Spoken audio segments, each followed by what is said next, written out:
last glimmer of hope. I think, some people hold some optimism that, the court will intervene because there are some very glaring irregularities that attach to the manner in which, various aspects of the election were conducted from, the before, the during, the after. A lot of things have been cited in that application. I did peruse it yesterday. So Zimbabweans are hoping, and I think that hope stems from the fact that, our court does have very wide powers in an application of this nature. From Section 93, the court can go as far as declaring a winner. So the court could come out of that application theoretically saying Nelson Chamisa is the guy. The court could say, the entire election was invalid, start again within 60 days. And the court can actually come up with some other order altogether. Those are the wide powers the court has in terms of Section 93, and I think that's where the hope comes from. And I think, what Zimbabweans are hanging on to at the moment is just the last bit of fight they believe they can have, because the Constitution and, elections are the only way we can change a government lawfully and properly. So I think people are holding on to this because, the fear of another 5 years of the same is looming large. So you talk about the wide powers that the Constitutional Court has. I was an auditor one time in my life, and one of the things that used to be big is materiality. And so would they be considering, or what would they be considering is these discrepancies, whatever they are, would they have had a material effect on the results, or is that something they don't worry about? They just say procedures weren't followed, it doesn't matter what the result was? No, I think they will look at everything, and I think our electoral law is pretty deep. And so, there are all sorts of safeguards that have to be complied with. You start with the Constitution itself, which requires that the electoral process be transparent, be verifiable, be free, be fair, and also that all candidates participating have reasonable access to all material, including things like the ballot paper, which we all saw did not happen. The law, the Constitution requires, I think, under Section 61, that the media, the state media, give everyone a fair chance. All of that plays into fairness.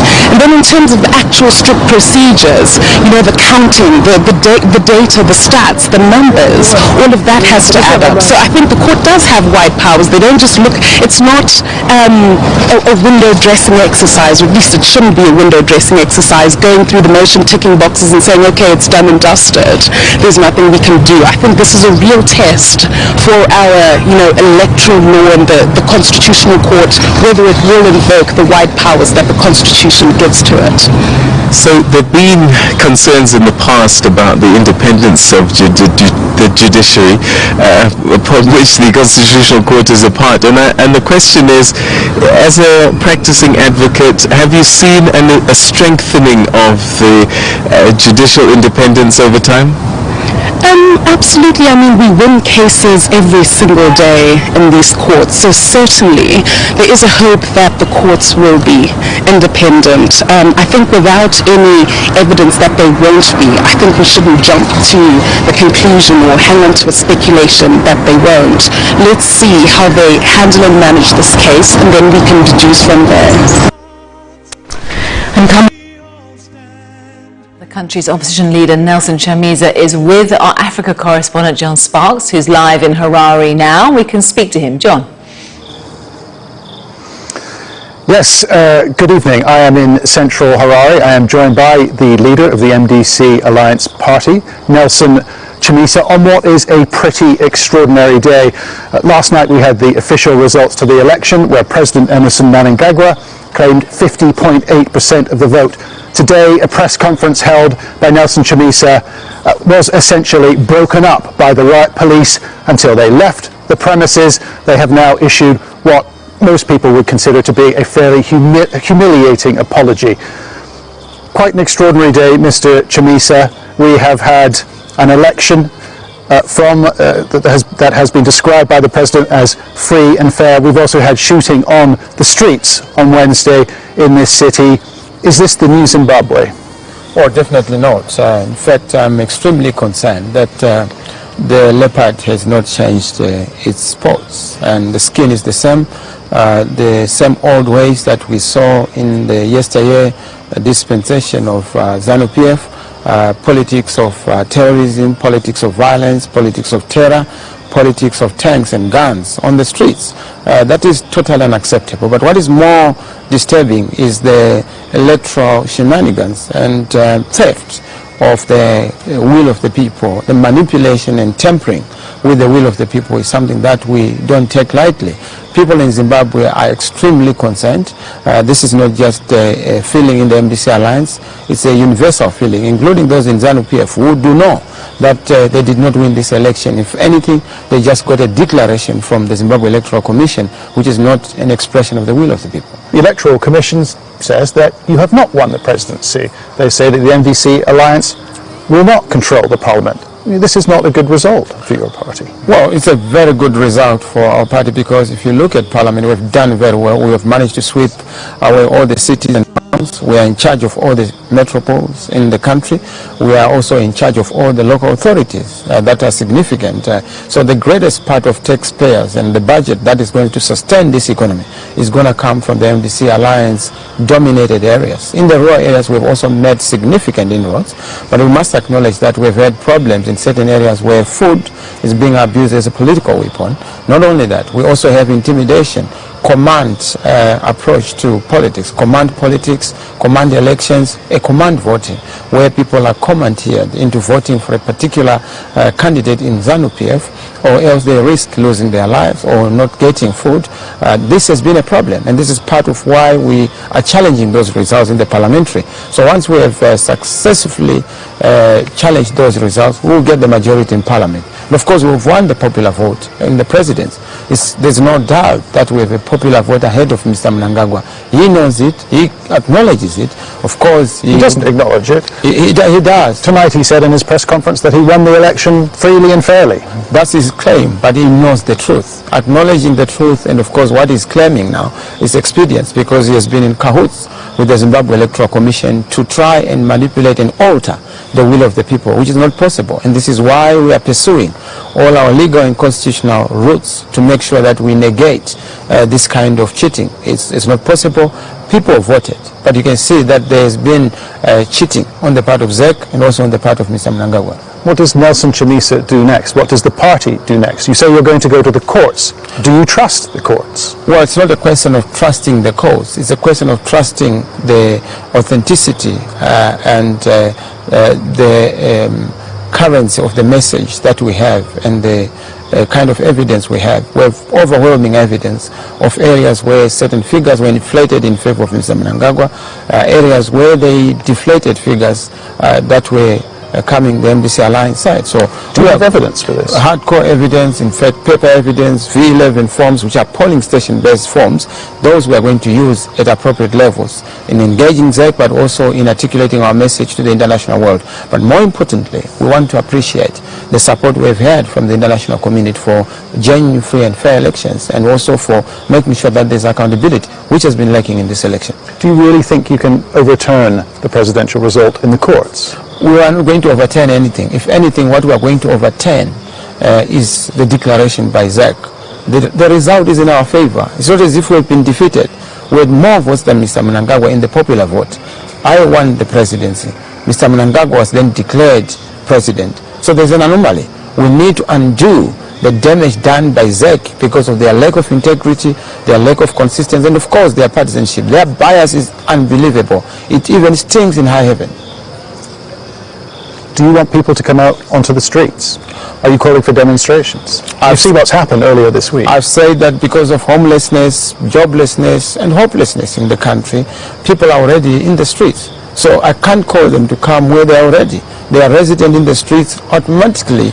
They are there because of poverty, disenfranchisement, and of course the disappointment that they have had a whole deal of missed opportunities and neglected advantages on account of what is happening in this country. So what I simply have to do is to activate those people and show them direction in a peaceful manner to say we have a right to protect our vote, defend our vote, and of course make sure that our vote counts in terms of where we want this country to go, on opportunities, on transformation, and of course most importantly on the issue of prosperity. Zimbabweans need a fighting platform, a fighting advantage, a fighting chance, and for them to be able to get that, they need a leadership that governs and governs differently.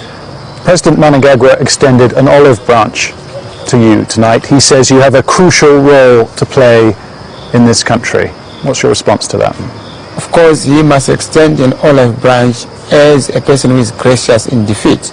I have to be magnanimous in victory, which I've been, and this is why I've been making an effort to try and reach him, to say how do we move forward now that we've won this election, now that we've had this kind of bungling by the Zimbabwe Electoral Commission. How do we negate this kind of electoral skullduggery, which does not help our country in terms of refocusing the country internationally as a country that is ready to join the family of nations. We don't want to continue to have this pariah status and this banana republic. But to be able to do that, we must also be able to chlorinate our own domestic processes in a manner that gives confidence to citizens, but also to the international community, investors included. It is President Mnangagwa who will be inaugurated. You will not be inaugurated. He will. The power rests with him. Certainly not. Inauguration, it takes two to tango. We have been very key in this. We got the majority vote. We got the popular vote. We have overwhelming evidence of where he cheated and where there was deception in cahoots with certain forces that we are going to exhume and review. So we will not allow an inauguration that is done without an understanding of the issues that we have to deal with. Let us have an inauguration on the basis of a true and accurate reflection of the will of the people. So don't worry about his wishes. Wishes are not necessarily the reality. We have to come in and assert our position. Who is President Emmerson Mnangagwa? Is he a long-time member of the old regime, or is he a new Democrat? Is he the man promising a new dawn? In your view, who is he? President Mnangagwa is the man who has presided over the past 3-4 days of chaos, the chaos in the Zimbabwe Electoral Commission with the cheating and manipulation of the figures, fidgeting with the result. President Mnangagwa is the president of, tanks on the streets for people who are supposed to be celebrating and in jubilation. Where on earth would you have an election result that does not inspire any confidence, any happiness, or some kind of jubilation on the streets? You call it a day of mourning today? Yes, indeed, it is a day of mourning, because what they are mourning is the kind of dishonesty in government, the kind of deficit of integrity on the part of ZEC, which is supposed to be an independent national institution. So that's President Mnangagwa for you. The kind of harassment, and persecution of journalists, international journalists and observers that you saw today at our press conference, that is the kind of presidents that we would want to run away from. And this is why we want to usher in a new president that we are ready to offer. Look at what they've done to our party supporters, invading our headquarters, taking away our information, and continue to harass and arrest our leaders in the Movement for Democratic Change Alliance. That is an issue we are going to confront, and that is President Mnangagwa for you. This is a crucial moment for the government. They are seeking finance, they're seeking funds from the IMF, the World Bank, other international lenders. They want this election to be judged to be free and fair, to have that box ticked so they can then go on to the international markets. What is your message to the foreign observers? Well, let the observation be based on what they saw. And what they saw is absence of freeness, absence of credibility in the processes. There is actually a deficit of process integrity. If you look at the value chain of the whole voting process, the ballot process in terms of the printing, you go to the way people voted, it's clear that the conditions and circumstances for a free and fair election do not exist. What they then choose to say is what we respect, because they also have an independent assessment of the situation. But our message is that please help us help ourselves to liberate ourselves from the claws and manacles of oppression and this dictatorship that thrives on terrorizing citizens and abusing ordinary people who are unarmed, but are then targeted using open fire and also live bullets. Do you feel safe?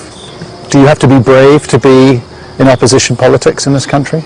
Well, I suppose it takes a lot of sacrifice, it takes a lot of service, it takes a lot of courage. And I must give tribute to Dr. Richard Mugen Tsvangirai, who was carrying the mantle for 18 years I'm just coming in, again, I was with him, but I'm coming in as the leader. I have to make sure that I balance two things, reorganizing the country, reforming it and reconstructing our economy, but also dealing with the party to make sure that it's anchored as a permanent feature in the family of democracy and Democrats. You drew huge crowds across the country with thousands of ecstatic people, but the reality is that you will spend another 5 years in opposition. That is the most likely reality here. The reality is that we're in government already. We're in government in the local authorities. We're in government in the cities. We are in charge of the provincial government of Harare, the provincial government of Lawayo. We're in charge of the cities and towns as mayors, as councillors. We're in charge of the central government as president. And I know that you may not believe, but very soon you will see what we're talking about. We are ready to govern. We have been given the mandate by the people. People voted overwhelmingly. And we thank the people of Zimbabwe for reposing such confidence in us. And we are not going to disappoint them. You are relatively young. Since, of course, the inauguration has also been put off. Alicia, thanks very much indeed. Yeah, it's a Saturday morning at the center of Harare right now. The sun is out and Zimbabweans do what they do. They literally just get on with life. It's hard to imagine or think that when you look around that such political developments are taking place. They're just getting on with their lives. It's an ordinary Saturday morning, and as you say, this inauguration is off as a result of the petition that the MDC filed yesterday at the Constitutional Court, hoping to have the results of the July 30 election annulled. But what are the implications of what happened in court yesterday and this petition? To help us unpack that a little bit, I'm now joined by a Zimbabwean lawyer and politician, advocate Fadzai Mahere. Thanks so much for joining us. Welcome to the program. Thank you so much, Peter. All right, in layman's terms, what happened in court yesterday? So yesterday they filed the papers that are going to be the backbone of their challenge to the presidential election outcome that was announced following the election on the 30th of July. What happens now? There were, I think, 25 respondents named in that petition. What did the court decide? What happens to those respondents? So the court hasn't decided anything yet. All that took place yesterday was the formal lodging of the papers with the court. The number of respondents shouldn't concern you. All it is every single presidential candidate, together with, I'm guessing, the electoral management body, ZEC, the Zimbabwe Electoral Commission, and possibly the chief elections officer there too. Every presidential candidate is an interested party in a presidential election petition because they've got an interest in the outcome, as it were. Most of them are very unlikely to have something to say. I think the two key respondents, the two key players, will certainly be President Emmerson Mnangagwa and the Zimbabwe Electoral Commission and its chairperson. So, Zimbabwean citizens, what does it mean for them? It's the last glimmer of hope. I think, some people hold some optimism that, the court will intervene because there are some very glaring irregularities that attach to the manner in which, various aspects of the election were conducted from, the before, the during, the after. A lot of things have been cited in that application. I did peruse it yesterday. So Zimbabweans are hoping, and I think that hope stems from the fact that, our court does have very wide powers in an application of this nature. From Section 93, the court can go as far as declaring a winner. So the court could come out of that application theoretically saying Nelson Chamisa is the guy. The court could say, the entire election was invalid, start again within 60 days. And the court can actually come up with some other order altogether. Those are the wide powers the court has in terms of Section 93, and I think that's where the hope comes from. And I think, what Zimbabweans are hanging on to at the moment is just the last bit of fight they believe they can have, because the constitution and elections are the only way we can change a government lawfully and properly. So I think people are holding on to this because the fear of another 5 years of the same is looming large. So you talk about the wide powers that the Constitutional Court has. I was an auditor one time in my life, and one of the things that used to be big is materiality. And so would they be considering, or what would they be considering is these discrepancies, whatever they are, would they have had a material effect on the result, or is that something they don't worry about? They just say procedures weren't followed, it doesn't matter what the result was? No, I think they will look at everything, and I think our electoral law is pretty deep. And so, I mean, there are all sorts of safeguards that have to be complied with. You start with the Constitution itself, which requires that the electoral process be transparent, be verifiable, be free, be fair, and also that all candidates participating have reasonable access to all material, including things like the ballot paper, which we all saw did not happen. The law, the Constitution requires, I think under Section 61, that the media, the state media, give everyone a fair chance. All of that plays into fairness. And then in terms of the actual strict procedures, the counting, the data, the stats, the numbers, all of that has to add up. So I think the court does have wide powers. They don't just look, it's not a window dressing exercise, or at least it shouldn't be a window dressing exercise, going through the motion, ticking boxes and saying, okay, it's done and dusted. There's nothing we can do. I think this is a real test for our, electoral law and the Constitutional Court, whether it will invoke the wide powers that the Constitution gives to it. So there have been concerns in the past about the independence of the judiciary, upon which the Constitutional Court is a part. And the question is, as a practicing advocate, have you seen a strengthening of the judicial independence over time? Absolutely. I mean, we win cases every single day in these courts, so certainly there is a hope that the courts will be independent. I think without any evidence that they won't be, I think we shouldn't jump to the conclusion or hang on to a speculation that they won't. Let's see how they handle and manage this case, and then we can deduce from there. And this 14 days, that's stipulated by the Constitution? Correct. That's in Section 93, I believe it is, of the Constitution. They've got 14 days, starting from today, we count, to hear the application, to take in, any, evidence that the other side, the opposing parties, ZEC, the president, other presidential candidates have to say in opposition to what Mr. Chamisa has raised, an opportunity for legal argument to be written down, and then oral argument to be presented, and then the court has to also hand down its determination, its judgment. So everything has to happen within 14 days. All right, so whose responsibility is it to inform the respondents that they are mentioned in this application, and serving of notices? In terms of, great question, in terms of Rule 23, I believe it is, of the Constitutional Court rules, the applicant, so Mr. Chamisa, has an obligation to file with the courts these papers and to serve, in other words, to deliver physically these papers to all the respondents concerned. So that obligation, that onus rests on Mr. Chamisa, and he has to do it within the 7-day period. So yesterday was his last day to do it. So I'm sure all of them are on formal notice. If Mr. Chamisa has done all his work, if his lawyers have done what they're supposed to do, they must be on formal notice that, this application is now pending. So if one of the people refuse to receive this notice, what happens then?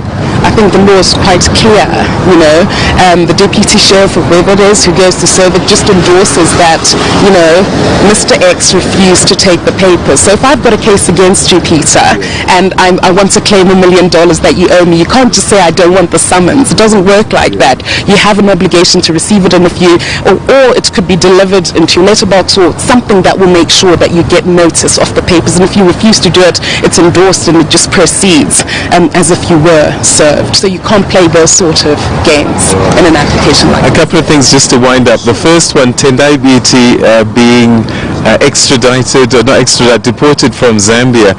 Do you think the Zambian authorities under international law have a case to answer there?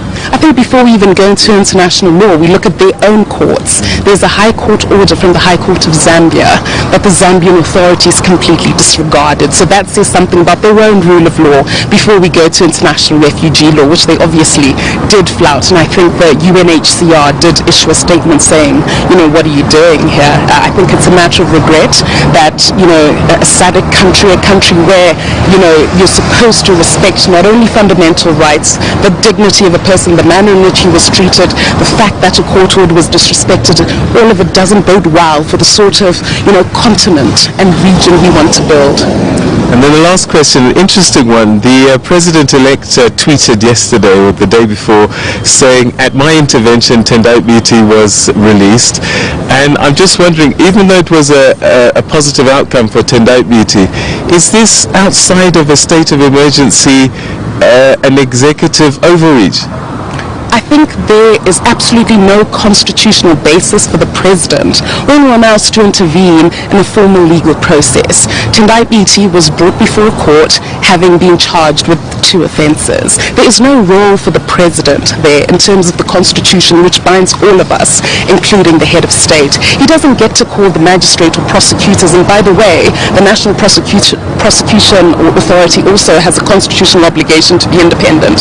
The president doesn't get to pull strings for people and say, I intervened. So, that's a complete breach of, independence of the judiciary, independence of the prosecution service, and I think it's disappointing that we have this, tendency. I'm not sure what the aim of the president's tweet in that regard was, but it definitely does undermine public confidence in the judicial system. Fadzai, we're going to have to leave it there, but thanks very much indeed for your thoughts. Peter, thank you very much. All right, so that's where we're going to leave our conversation with Advocate Fadzai Mahere, who is giving us her take on the constitutional process that's underway at the moment.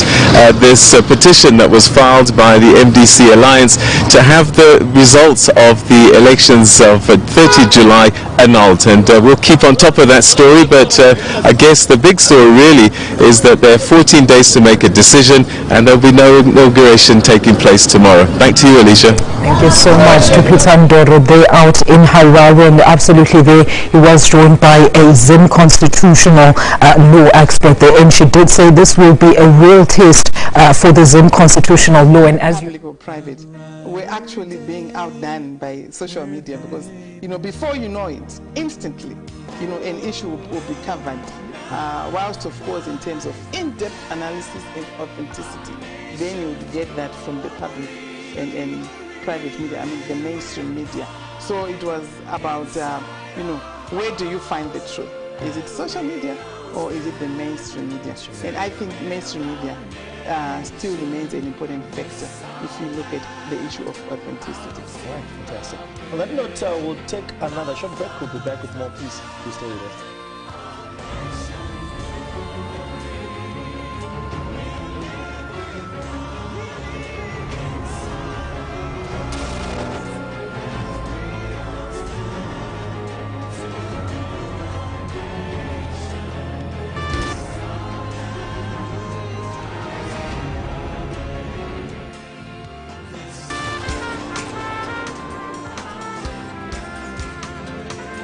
Journey began in 2003, not 2003 per se, but 1998 when I was still at Mpopoma High School.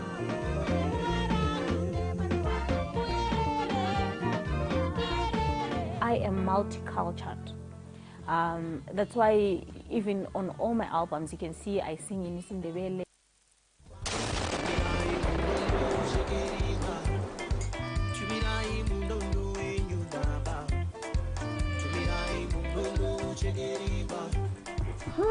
Ndingadiwe mwana akazvitsvagira jaha rake, saka inini izvi zvembeu izvi ndezvozviziviwa kuti hapana mbeu.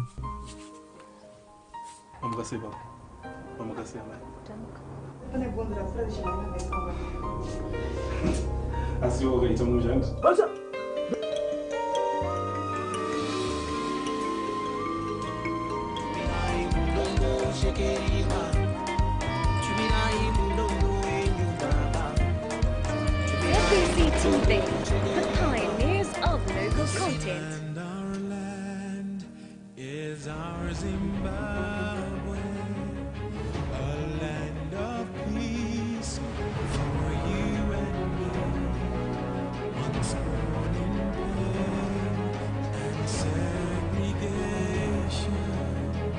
but now we live in harmony. Welcome back to Elections 2018. Thank you so much for staying with us as we continue in this conversation about, of course, the pre-election as well as the election period with Professor Charity Manyereka. Now, Prof, continue with our conversation. Shortly after our elections, the United States of America was passed the bill into law, the Zimbabwe Democracy and Economic Recovery Amendment, rather, which was promulgated back in 2001, and of course it was signed into law just after the elections. What does this mean? It means that, as a country, they've continued with their sanctions on Zimbabwe, and that there are issues that they want to see improved in Zimbabwe. It's very clear and open that President Mnangagwa's government has started on a new path, hence it's called the new dispensation, which is really a reform-driven government which would want to do things differently. Look at just the amount of freedoms that existed during the election period. The freedoms of association, freedoms of expression, freedom of movement, because we saw different political parties and candidates moving in the manner in which they wanted. There were no stoppages. You didn't have to apply to be associating with any party. People met, and I also saw Zimbabweans being happy alongside, let's say, you have a ruling party, you have an opposition member, in their different regalias, without hating each other. That was very significant. But also the re-engagement efforts made by the ED-led government was also very significant. Remember, Zimbabwe was now being called a pariah state. So those are reforms that are very significant, which, in my view, I think it was a bit unfair that US chose to ignore that reform trajectory, which this government tried to enforce and continues to enforce anyway. Do you reckon that particular signing into law also has an impact with other international partners that Zimbabwe has? What kind of an impact does that signing have? Not really. It's about, it's an opinion issue. Of course, the timing is very wrong. We don't want to lie about that. The timing of the review of the data was very wrong for Zimbabwe, because they were actually forming an opinion on Zimbabwe, yet, all the other countries in the international community were actually seeing a new Zimbabwe, a Zimbabwe that is rebuilding itself, that is regenerating itself, re-engineering itself. But of course, they are a country. They can have opinions on Zimbabwe. But you remember also, these countries, they can take positions of siding with some political parties that they want. It happens in international relations. But I think it's important that countries, are constructive in their opinions or in their relations with other countries. It is very important to be constructive, to foster peace and security. Professor, you also do mention the fact that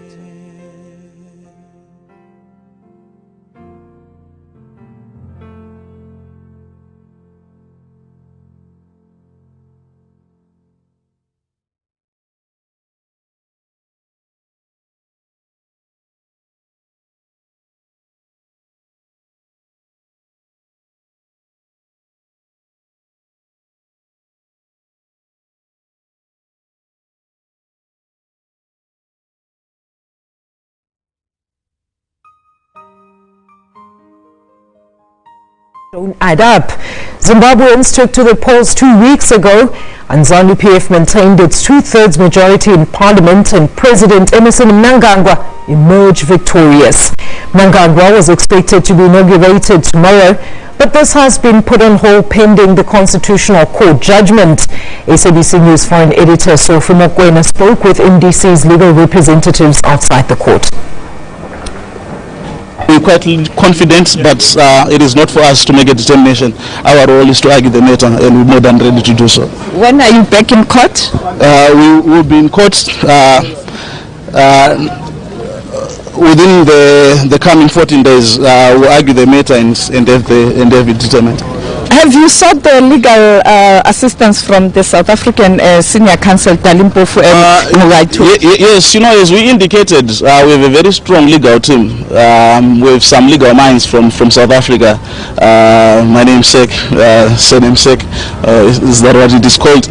Dalimpofu is on board. Tembega. Toby is on board. A lot of other South African senior counsel are on board on the issue. But how are you going to ensure that they have a required permit to come and argue? No, you leave that to us. The role that they are going to play is a role that is clearly circumscribed. Whatever it is that we want them to do, they will ultimately do. Will they be in the country? Well, you'll see them when they come. And then finally, what are your arguments in terms of what you have presented to court? Well, in broad, we have gone procedural number one.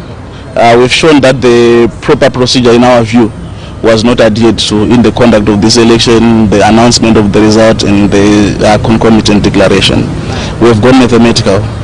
We've shown that there was a lot of number crunching, figure fudging, and the like. We have also looked at the electoral environment and how it's contributed to what we call a non-election which took place. Is your case based on the presidential results or even parliamentary? Well, in terms of evidence, you look at everything. There are certain discrepancies which are notable between the presidential tally and the parliamentary tally, and so that is one of the issues that is going to arise surely, and the court expects an explanation once those kinds of allegations are raised.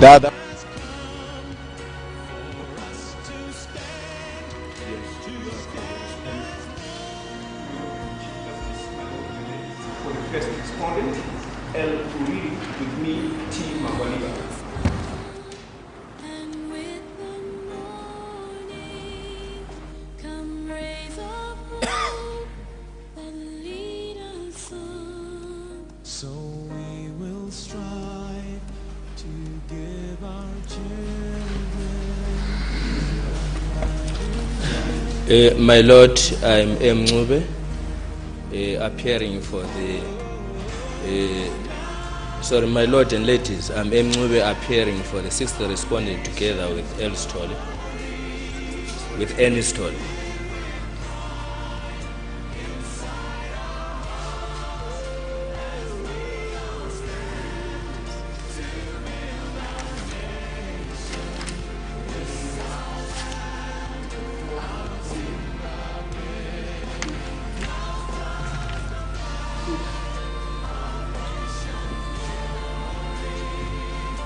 Sixth time here, my Lord, I've just introduced myself.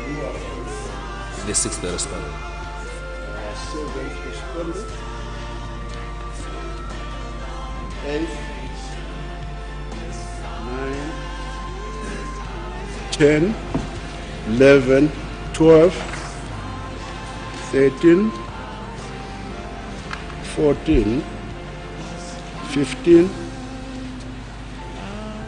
16, 17. My Lord, I'm Daniel Shumba. I appear for the 17th respondent.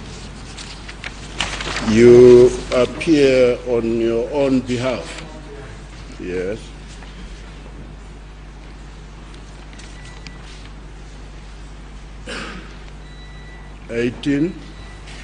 My lords and ladies, I appear for the 18th respondent. My name is Jay Bam. Mr. Bam. Yes, my lord.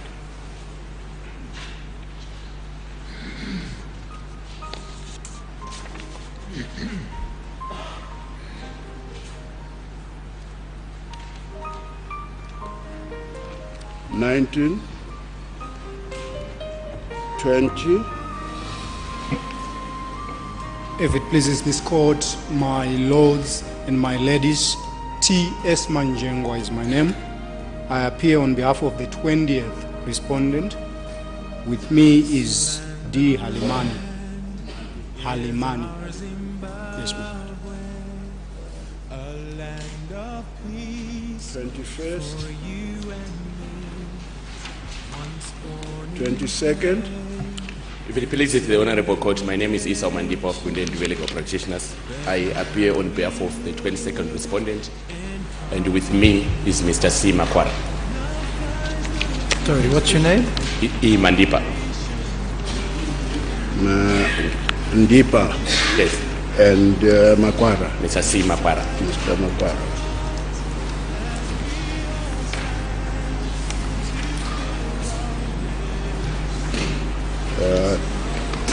23rd.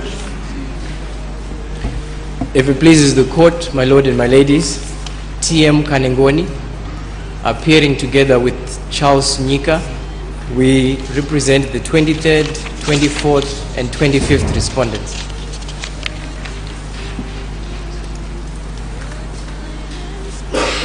So you are appearing with?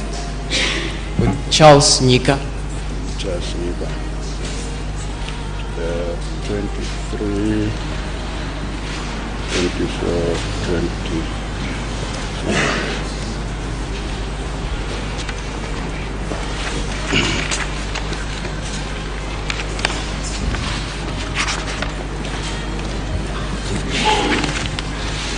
Yes, we confirm that, yes?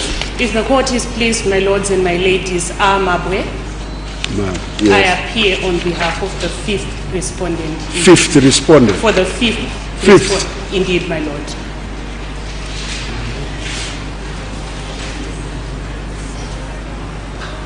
I also wish to apologize to the court for coming in a bit late. There were some logistical issues that had to be sorted.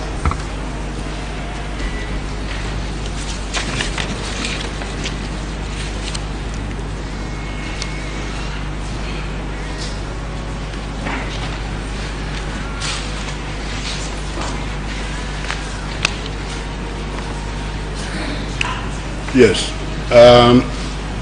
This is the yes, Mr. Bofu. Oh, no, I thought this was you are no, just hold on. Yes, we confirm that the names that have been indicated represent the applicants and the respondents who are here present in these proceedings, as well as their legal practitioners who have audience. Before we proceed with the hearing of today, it's necessary for me, on behalf of the court, to indicate how we intend to move from now on. There are, as you are aware, 4 categories of participants in these proceedings. The first category is that of the applicant. The second category is that of respondents who filed notices of opposition and opposing affidavits. The third category is that of people who did not file notices of opposition or opposing affidavits, but filed documents in support of the applicant. Then there is the last category of people who have indicated they are not going to participate. They would want to be excused from these proceedings. We therefore want to make it clear that we are here for a procedure, a specific procedure, which is oral submissions, a hearing of oral arguments by the parties and their representatives. Each party will be sticking to the rules of this court. Rule 41 is very specific, it's mandatory. You have 20 minutes of submissions, uninterrupted submissions. At the end of those 20 minutes, your time is up. You will be switched off if you insist on going beyond that time. No one will be listening to you. You will be talking to yourself. If you want more time, after that, you ask for time.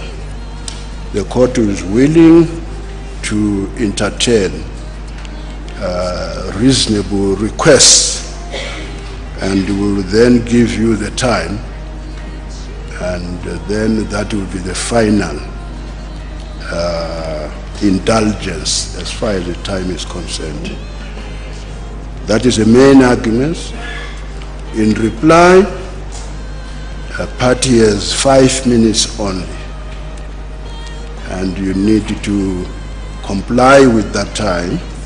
And again, if you have, not just because you want to argue and talk, but because if you feel you have something really important to make, then you ask for more time.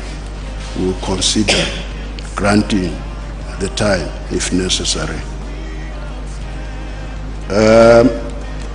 What we are going to do is that we are going to ask those respondents who have indicated they are here but they would not want to continue to participate to take the floor and indicate that at this stage, so that they can then be officially excused participation. Then after that, we'll then hear the category, we'll hear arguments from the category of respondents or people who filed papers not as notices of opposition or not as founding affidavit to justify their locus standi. Would want to hear why they consider that their documents are admissible in these proceedings, and that will be the only question that will be considered. We will then retire after hearing those parties and make a decision whether they have locus standi or not. And only then will we then come back and start the proceedings by hearing the applicants in their order as the respondents who filed the papers. If we find the other parties have locus standi, then they will have to take their turn as we proceed. I hope I've made it clear and that this is the timeline, that's a program we intend to go through today. Thank you. Yes, can we have those parties who want to be excused? The lawyers involved?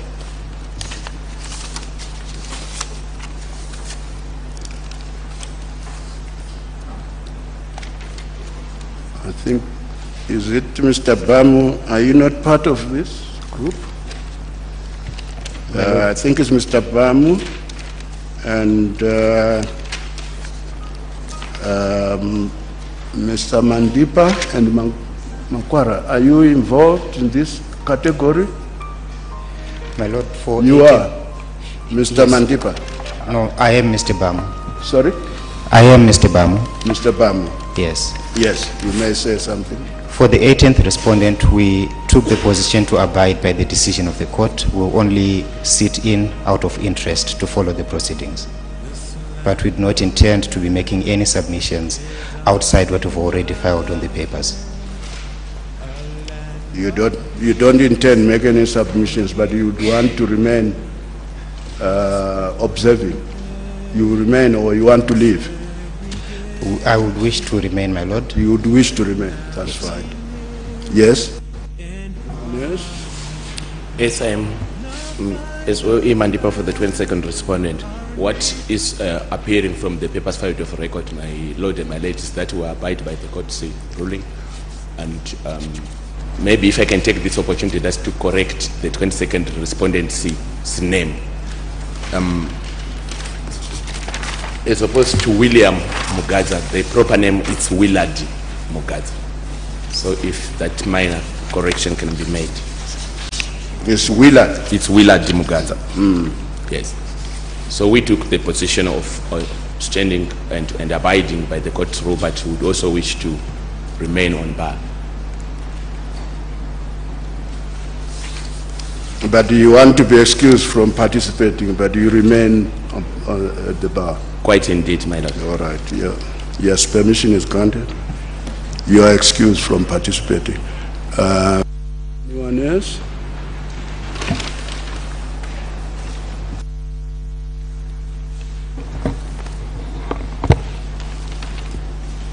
Merely sought to assist the court in that there is an issue of interest, of public interest that has arisen in these proceedings relating to the computation of time. So his submissions that have been filed of record really relate to that aspect. It does not wish to side with any part in the proceedings. We wish to sit in and follow the proceedings. Taking now the position of non-participation, but remaining in the proceedings to observe.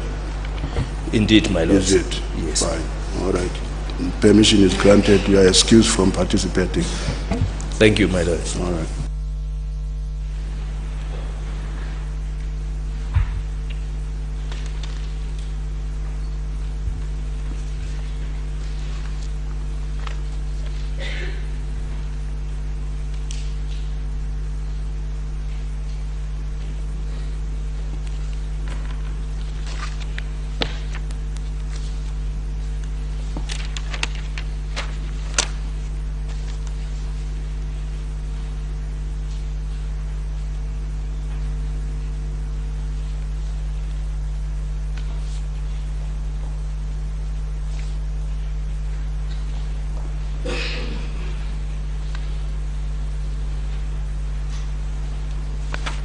Yes, can we therefore hear the legal practice and the self-acting respondent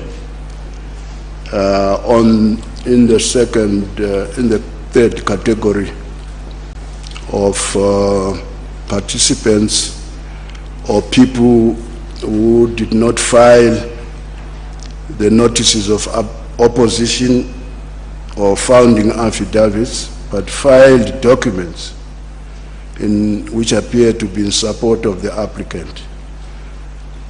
why they consider that they have a right to be heard, they have locus standi, and that their documents are admissible. Who do we start with? Huh? Yes. Can we hear Mabwe? Ms. Mabwe, I think you are at the top of the list. You are representing the 5th respondent. Indeed, my lord, Yes. I represent the... You can address the court.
If Yes, my you- lords and ladies are ready, I shall begin to address the court. The submissions of the 5th respondent are that it is an interested party in the sense that it has a real and substantial interest in the outcome of the application that is before the Honorable Court, and as a result,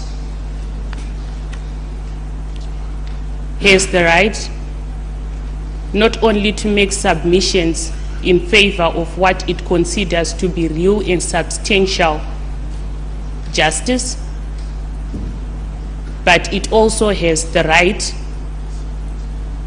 in terms of the common law to be heard. I draw the court's attention to section 93 of the Constitution, which section indicates that unless there is any detraction from the provisions of section 93, an aggrieved party or candidate may challenge the validity of an election of a president or vice president by lodging a petition or an application with the Constitutional Court within 7 days after the date of the declaration of the results of the election. Before you, my lords and ladies, is a challenge to an election that was brought by the applicant. The 5th respondent was a participant in the just ended elections.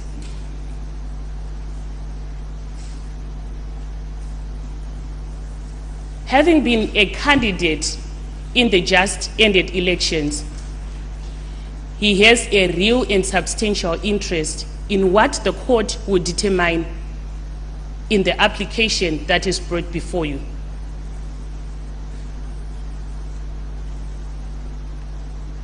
He has been cited,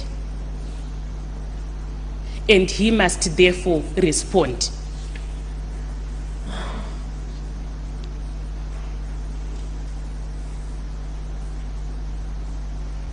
That response does not matter whether or not it is in favor of the challenge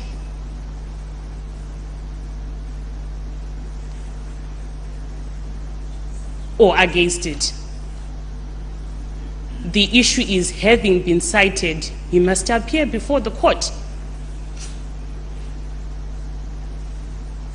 and address the court, if not on the factual issues that bring rise or that give rise to the application, but on the legal aspects thereof.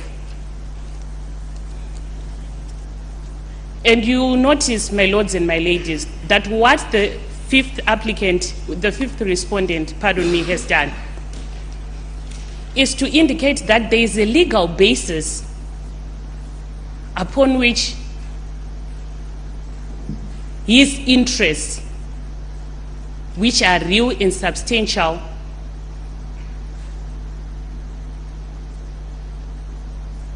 ought to be addressed. And in that light,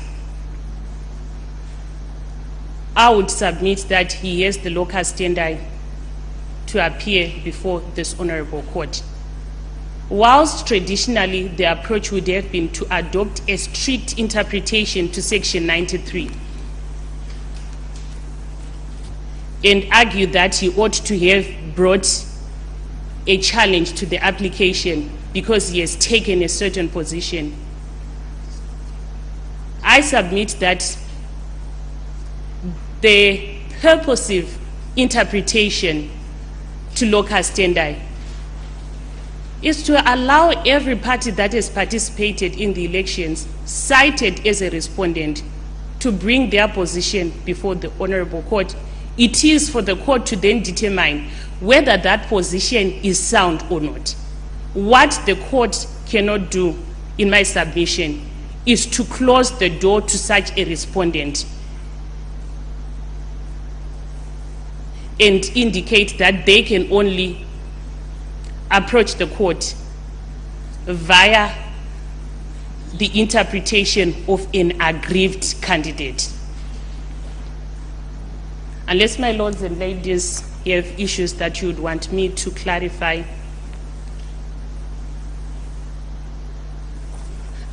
I believe those will be my brief submissions.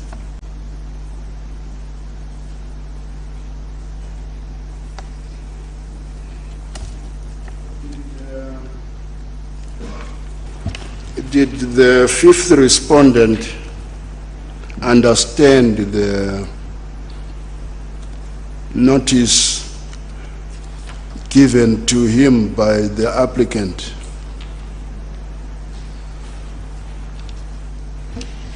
Indeed, my lord, he did understand the nature of the notice. Tell him. To show to this honorable court if he has any basis for opposing the application,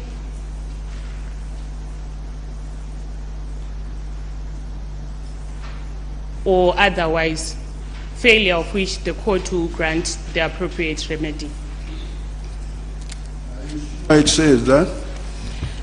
Look at it, please. If the court may kindly bear with me.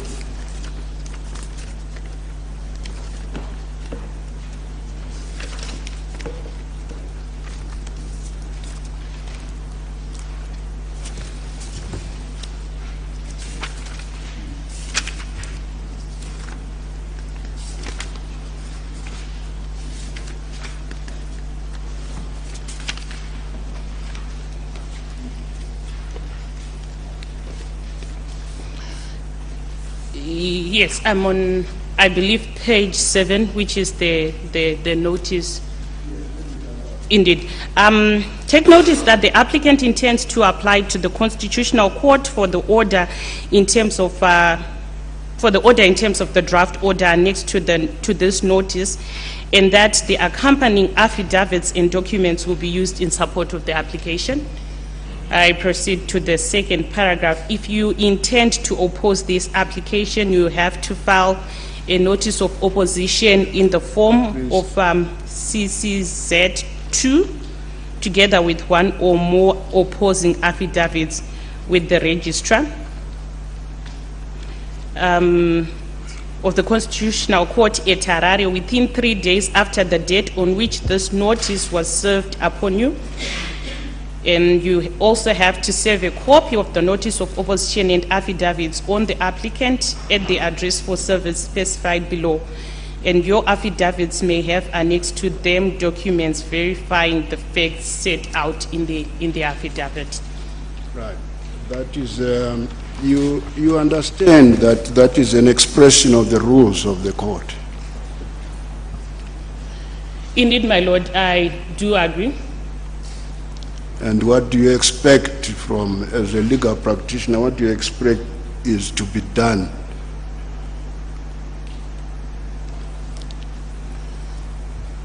In terms of the rules, one would naturally have to file a notice of opposition. Naturally. And, why do you want it to be natural? Because that is what the rules provide. Sorry? Because that is what the rules provide. Yes, I agree. Yes, that's what the rules provide. Indeed. Was that done? My lord, I go back to the submission that I made. No, I appreciate, yes. We do appreciate. Indeed. We just need to be persuaded, to be convinced. Was that done? If we take a purposive interpretation to section 93 of the Constitution, I would submit that that is precisely what was done. That was what was done. Indeed, my lord. So are you saying you did file a notice of opposition in this matter, Ms. Mabwe? Indeed, my lady, I would submit that the notice of opposition was filed. The contents thereof may be subject to debate, but the fact of the matter is that it was filed. Well, was the content opposition, in opposition to the application or not? Or was it in support of the application? Thank you very much, my lady, for that question. I move the court to go to the interpretation of what I have constantly said, purposive to section 93. I think the question was very simple. Was the notice of opposition, as that term implies, a proper notice of opposition, opposing the application and the relief sought by the applicant? Thank you very much, my lady. Put another way, what was being opposed? Thank you very much, my lord and my lady. I'll answer his lordship's and my lady's question in two ways. That it was in opposition, I submit it is. In the first instance, you will notice that the opposition filed by the fifth respondent challenges the remedy, the nature of the remedy that is sought by the applicant. I draw the court's attention, if the court may kindly bear with me, but I draw the court's attention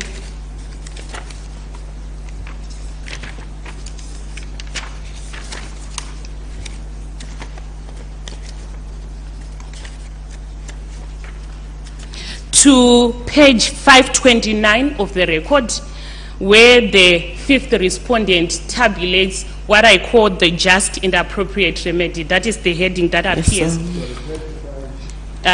Page 529. It's volume 2.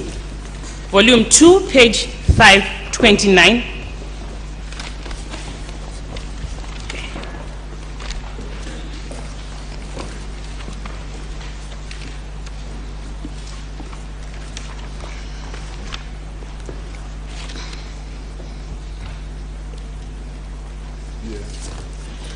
You will notice, my lords and my ladies, that the nature of the remedy that is being sought by the applicant is, in the first instance, a declarator that he was the winner of the 30th July 2018 elections, and then in the second vein, he wants a runoff, right? The remedy that the fifth applicant poses to the, or that he advises the Honorable Court, or that he suggests the Honorable Court to take into account, is not a remedy that relates to who was the winner of the election. So what does paragraph 4 of that same document say on page 507? 507? So you could read it out.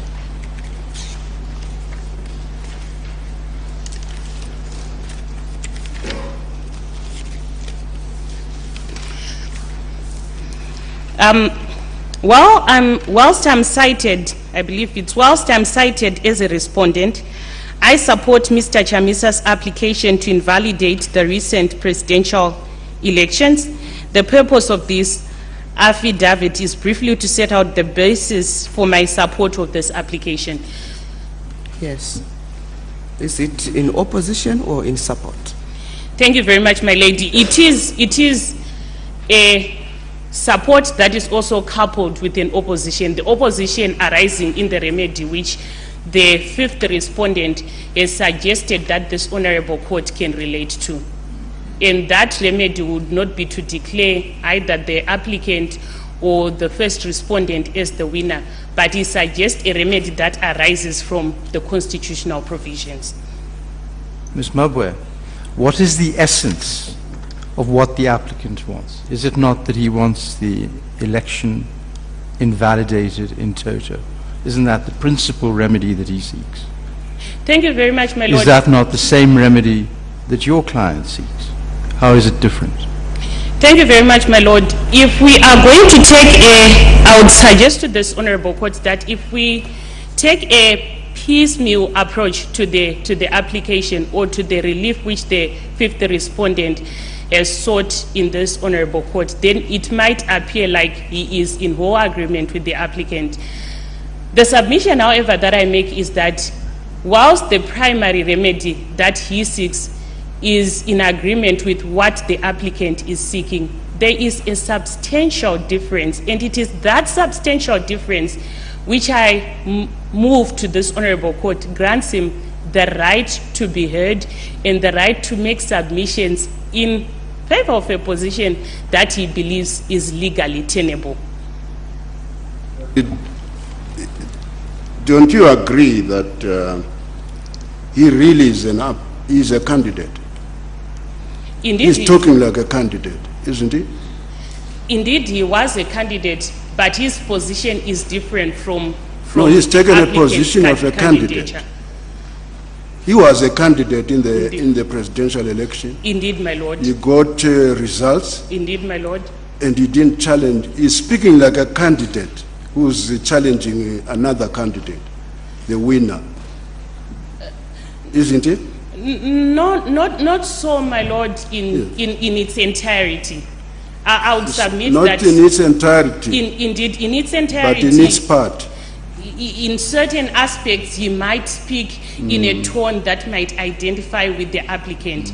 But that is not, I submit, a basis for the court to deprive him of the right to be heard. Because what the notice requires him to do is to submit a notice of opposition. What may be questionable, I submit, is the content of the notice of opposition, but that it is filed and that the court must have regard to the content thereof is what I submit that the honorable court cannot close the door to him on that basis.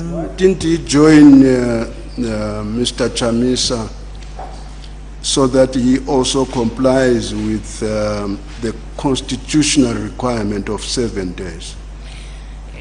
Thank you very much, my lord. I would believe that if we take the purposive approach to Section 93, the idea was once an aggrieved party files an application, then all the other respondents that are cited who have a real and substantial interest have to file papers. If each of... That's not the law. The law is very clear. It is the person who is a candidate, who is an aggrieved candidate. Indeed, my lord. Who sets the pace. Indeed, my lord. That is the person who defines the case. Indeed, my That's lord. the person who defines the limit of the remedies. All others respond, and he tells them, or she tells them, I want you to respond by showing whether you oppose me.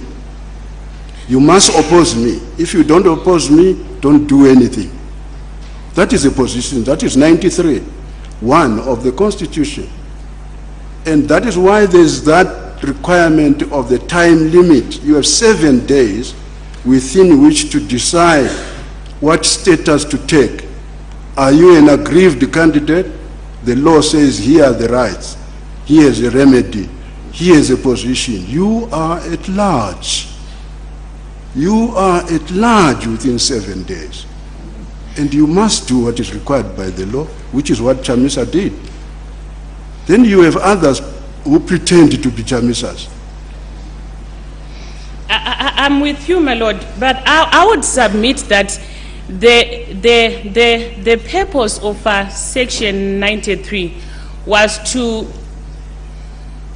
protect the court, if I can put it that way, from being inundated with too many of applications that challenge the same aspect, considering that this is an application that has to be determined within 14 days.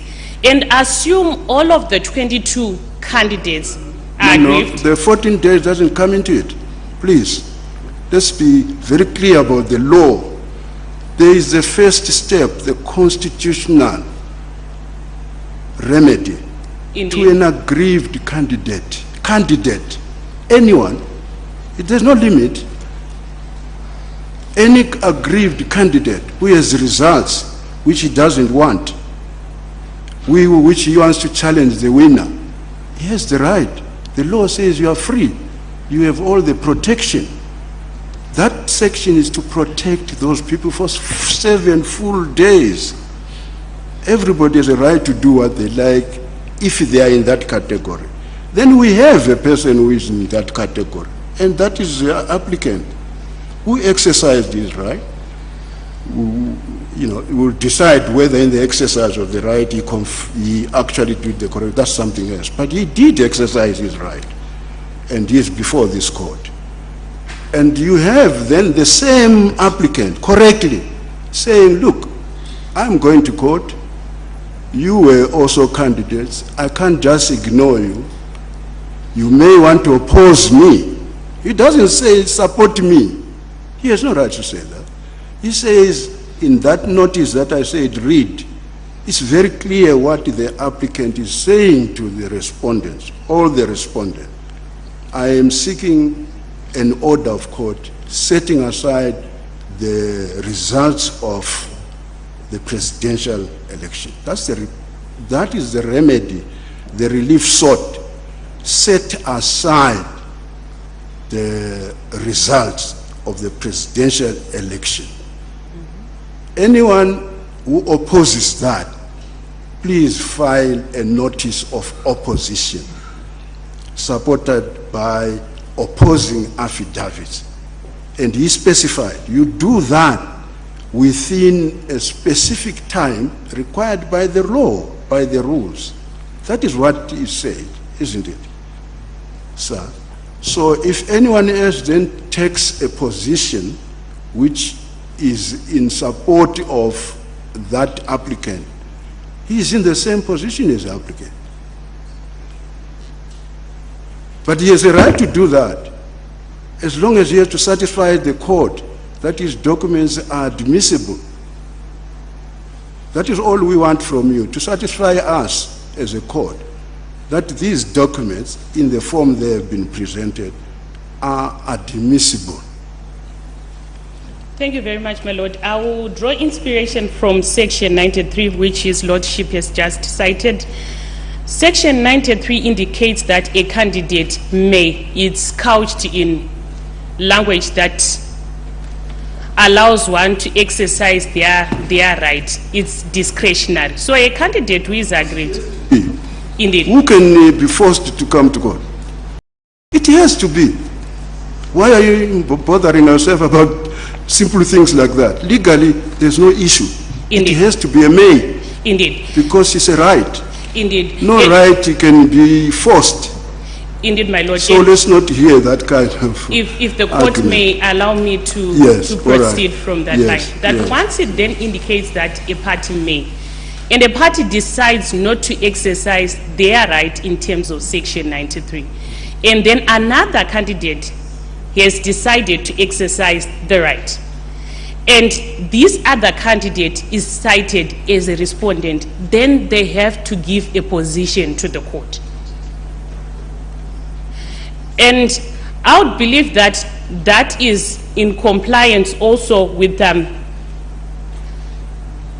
provisions of the Electoral Act. Ms. Mabwe, as far as the procedure you are suggesting is concerned, Indeed.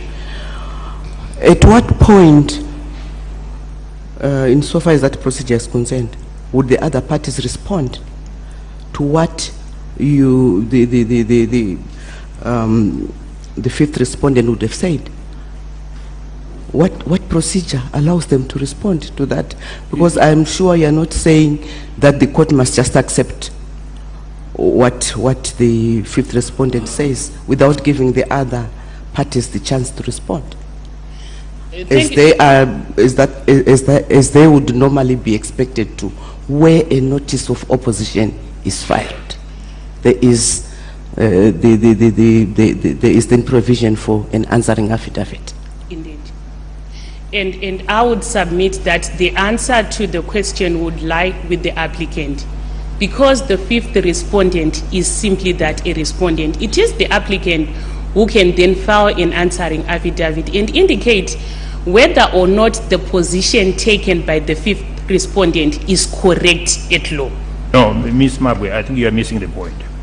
The fifth respondent in his affidavit has made serious allegations against the first respondent as well as the 23rd, 24th and 25th respondents.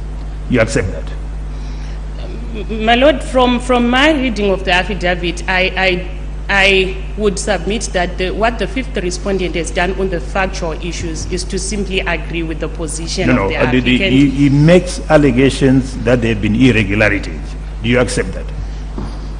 Indeed, which allegations arise from the application? Yes. And are already before the court? Yeah, very well. How does the first respondent as well as the 23rd, 24th and 25th respondents respond to that allegation?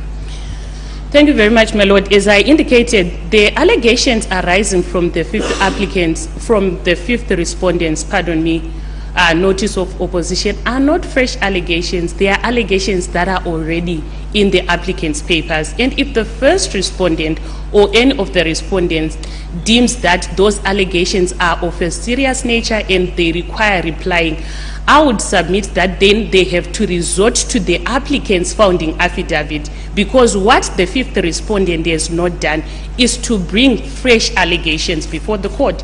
He has simply abided by the allegations of the applicant, and all of the respondents, I would submit, have already been given an opportunity to reply to those allegations in the founding affidavit that has been filed by the applicant. So no fresh allegations arise from the fifth respondent's notice of opposition, and that would absolve him from being construed in the strict sense as a veiled candidate that is evading the provisions of Section 93, because he is not bringing a fresh case, if I should say, to this honorable court. He rides on. Basically, what you are saying is that it is not necessary, or there is no obligation on the part of those respondents to respond to what the fifth respondent has said in his affidavit. Indeed, that's what you are saying. Indeed, it is not necessary, because it is already in the founding affidavit, which founding affidavit all of the respondents have responded to. If they want to respond to the legal arguments, then that is a different issue. But the factual averments are contained in the founding affidavit, and the fifth respondent does not take anything from the founding affidavit, neither does he add anything to it. And unless there are other issues which the court would want me to clarify.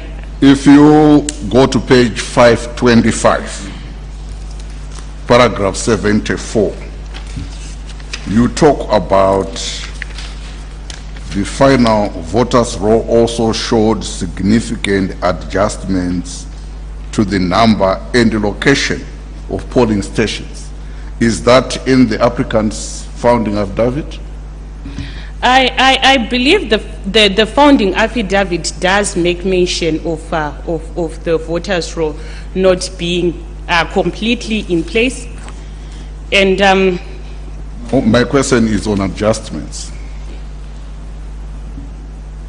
That might not appear in the founding affidavit word for word, but I would submit that the gist of that contention is indeed carried out in the founding affidavit, not in the exact words. I want to clarify, not in the exact words, but the gist of that argument is carried out. I thought you had said that, or that you said that there are no fresh allegations or claims contained in the fifth respondent's papers. Indeed, my lady. On page 25, all those figures, for instance, that particular table, is it found in the founding affidavit of the applicant? My lady, if I can point this honorable court to page 22 of the application. Sorry, page? Page 22, volume 1. Page 22, volume 1, specifically paragraph 4.51 to, it is paragraph 4.51.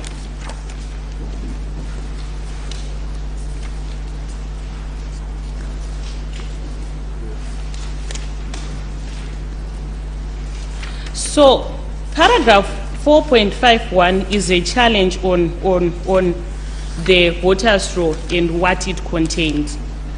And then what you have, if you juxtapose that against page 525, what you have on page 22, my lord, paragraph 4.51 in its entirety.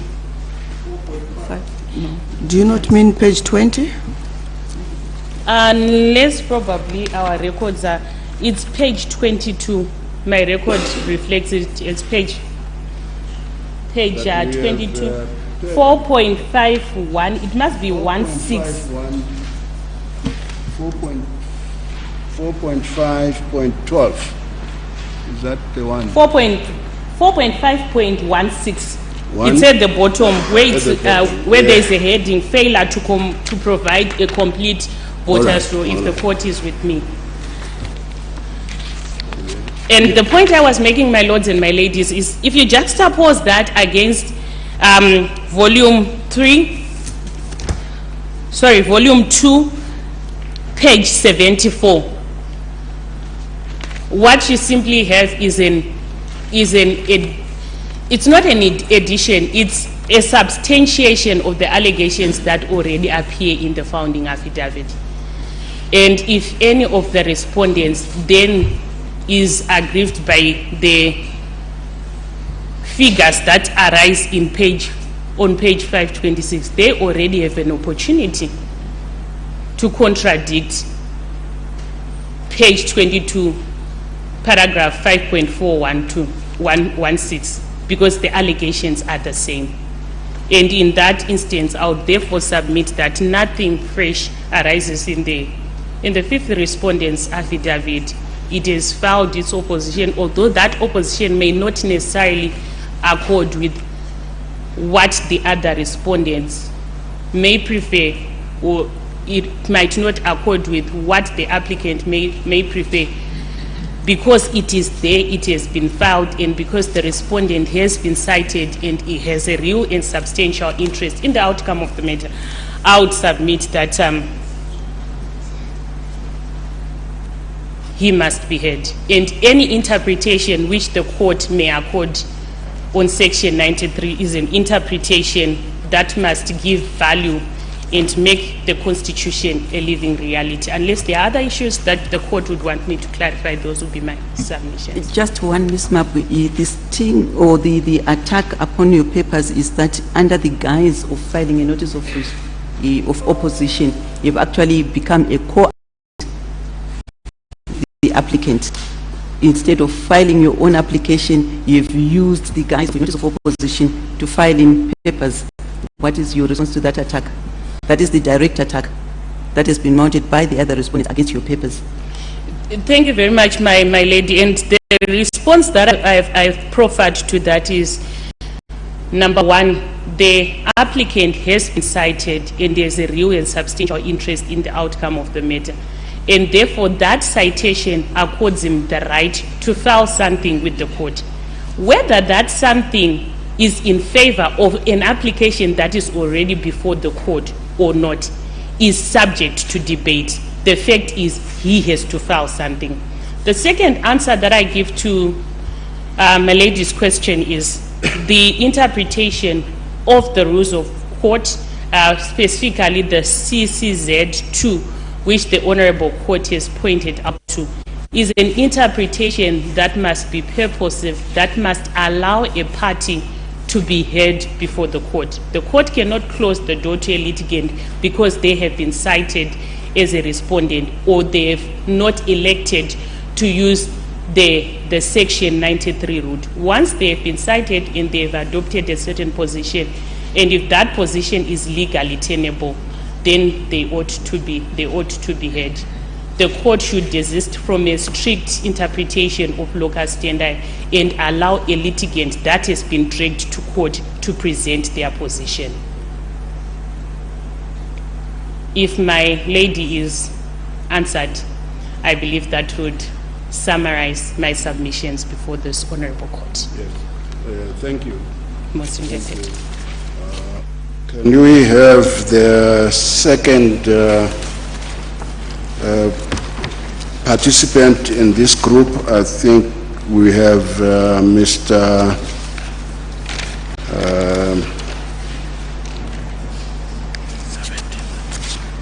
Schumann.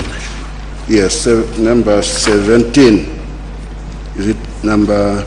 Yes, number 17, Mr. Schumann.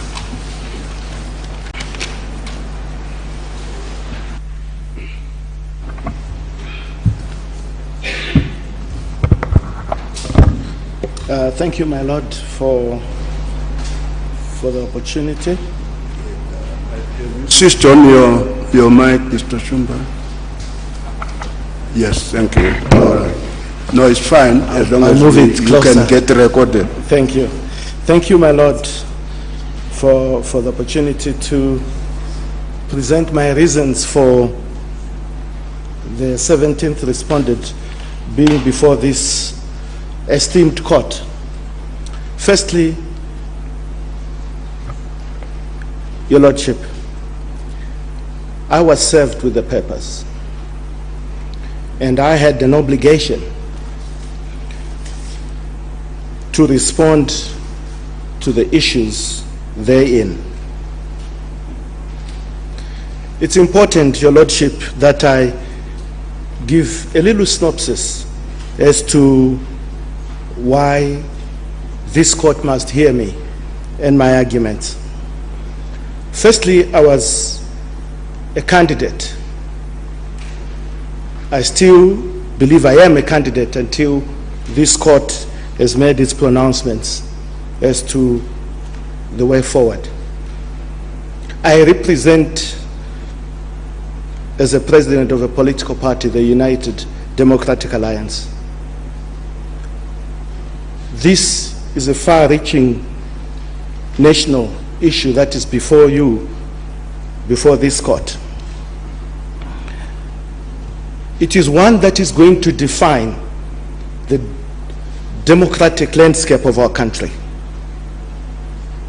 It is one which every citizen, every electorate that participated in this election is entitled to have his or her views heard by this esteemed court, my Lord. It is therefore incumbent on me as a respondent to ensure that whatever I bring before this esteemed court is factual, truthful, and representative of the many, many citizens who are entitled to a just, fair, free outcome of this electoral process that is being challenged today. My Lordship, it is important, therefore, that I draw certain averments from one judgment which you passed, my Lordship, between Julius Mawarire versus Robert Mugabe and others. And I quote, "The principle of locus standi is, after all, that it is better to let people have access to the fountain of justice, where they fell for the reasons of their folly, than have them blame the gatekeepers." Unquote.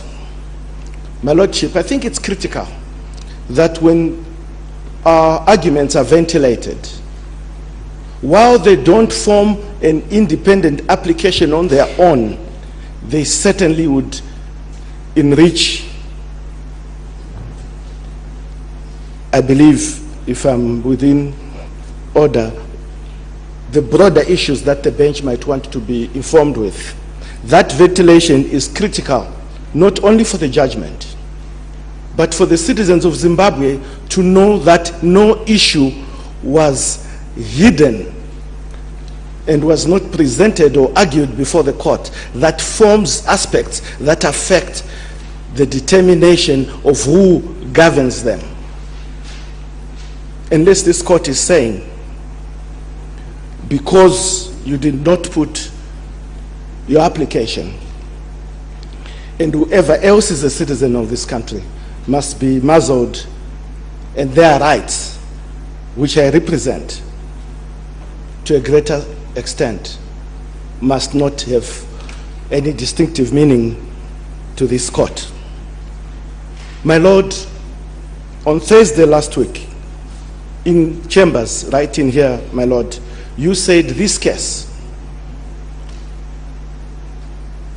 had certain peculiarities that needed certain rules to be made. And indeed, this court is the court of first instance and can make rules to ensure that the democratic rights of citizens of this country are held.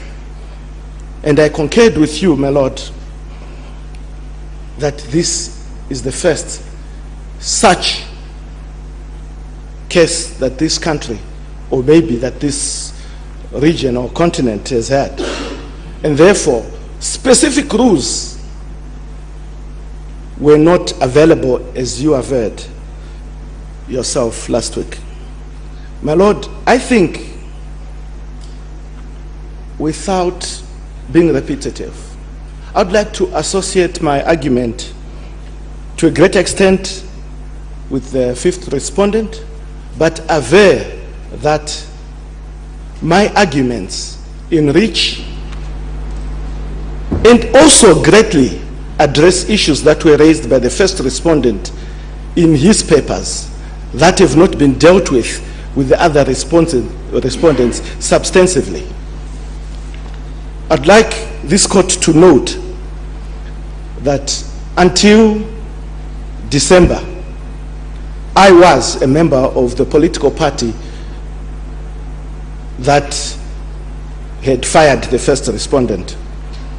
And so I know the issues in a much more substantive way, which this court would benefit from by hearing my argument.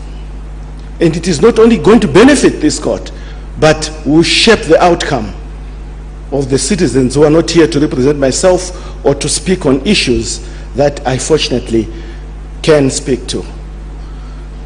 Those would be my submissions, my Lord.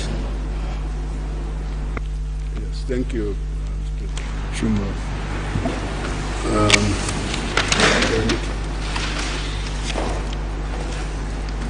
Yes, thank you. Can we have the next participant in this group? I think is number 20, respondent 20. Yes, Mr.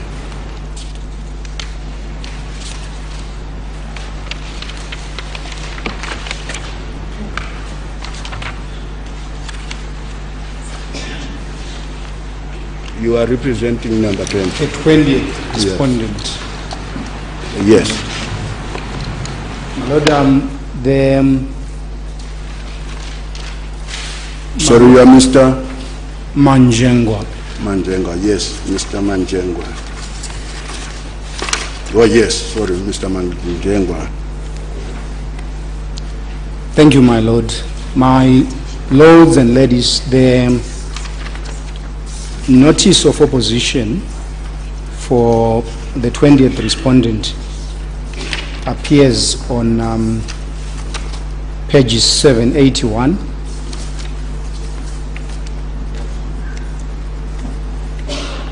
to 792 of the record. Of which volume, please? Of the second volume, my lords and ladies. Could you repeat the pages again? Sorry. 781 to 792, my lady.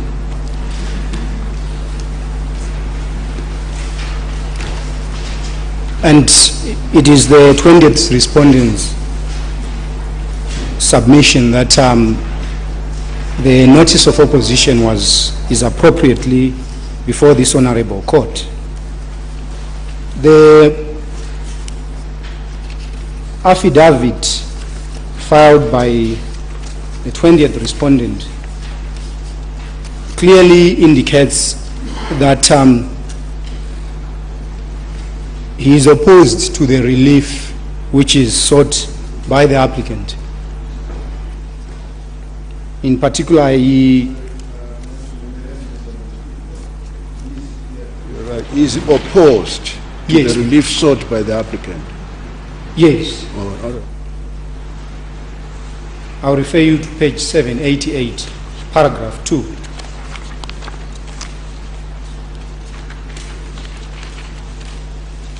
It reads, I have carefully and diligently read the contents thereof and wish to state that I am opposed to the granting of part 2 of the relief sought for the reasons which will more fully appear in the body of this opposing affidavit.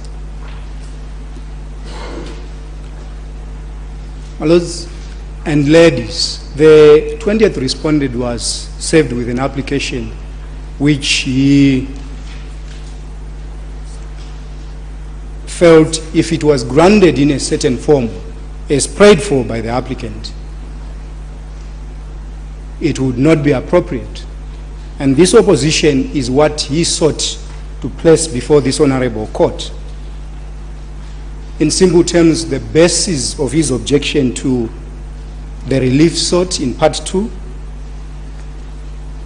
he sought to tell this honorable court why the applicant was not good for the part 2 relief. And my lords and ladies, you would agree with me that he can only do so by filing a notice of opposition in an affidavit.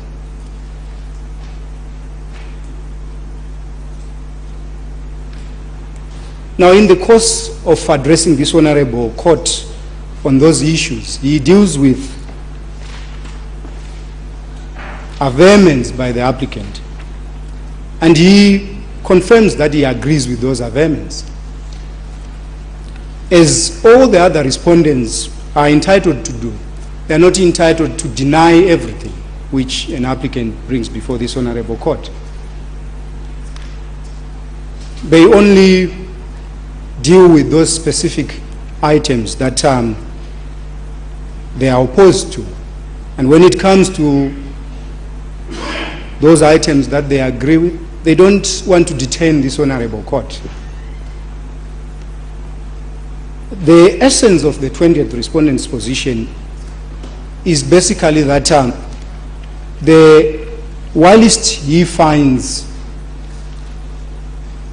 the applicant's position correct in certain respects, it does not entitle the applicant to a declaration that he seeks consequent to this honorable court's decision. And I submit that this can only be expressed through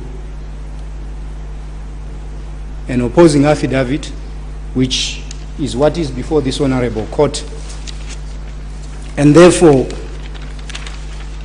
it must be considered by this honorable court. My lords and ladies, the application in terms of section 93(1) of the Constitution is a sui generis application, and it's a very important application in the affairs of this nation.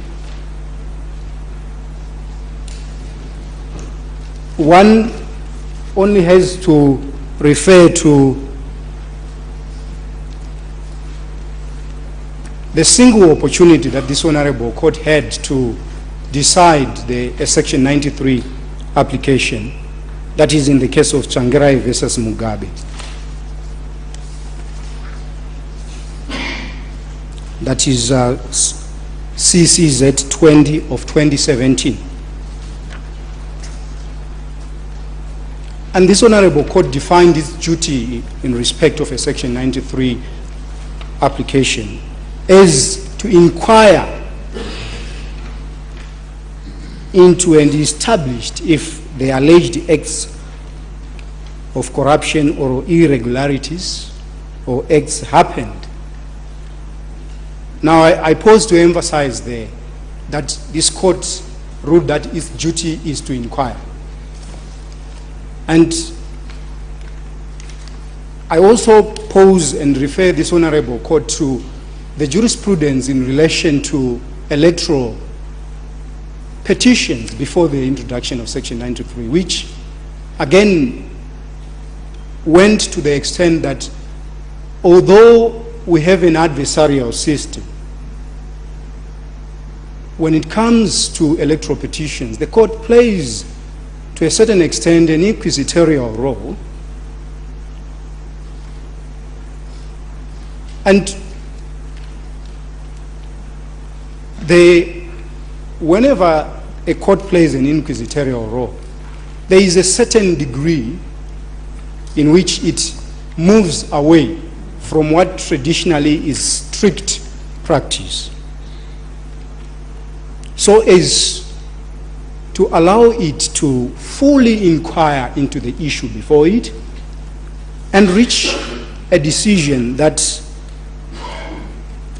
inspires the confidence that all aspects that must be dealt with have been ventilated.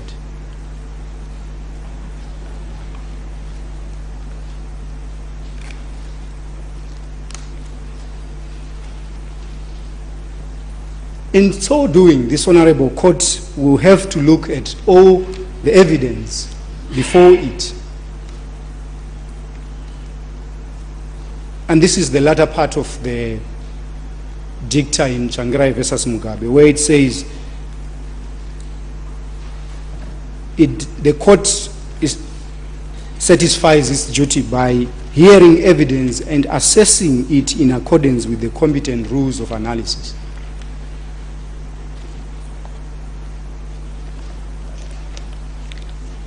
Now, as far as the 20th respondent is concerned, he gathers from the applicant's papers and from facts that he knew before that the applicant cannot be good for certain aspects that it seeks this honorable court to grant him. And so he proceeds in his opposing affidavits to set out and concludes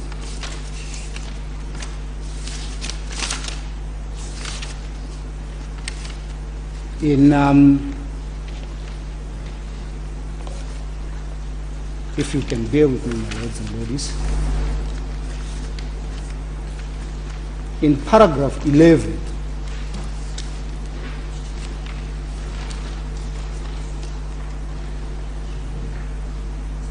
that the applicant is not good for the relief in part 2, as he, like any other participant, did not garner enough votes for such a declaration. And that is his main contention. But to get to that, he has to pass through an analysis of what he received from the applicant. He has to make reference to certain items that he received from the applicant so that he can adequately make his point.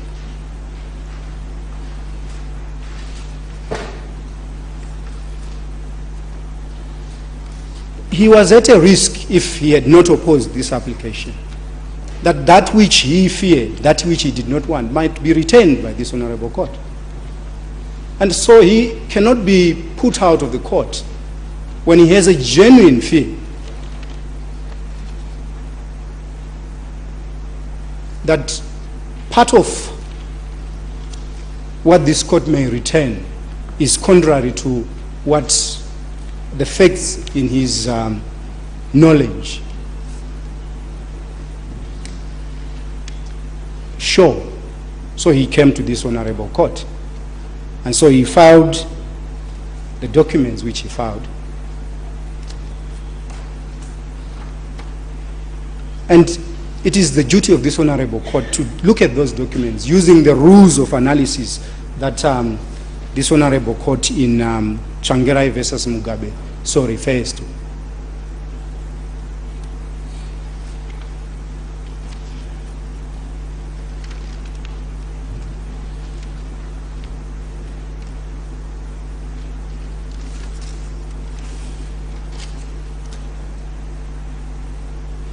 My lords and ladies, those would be my submissions.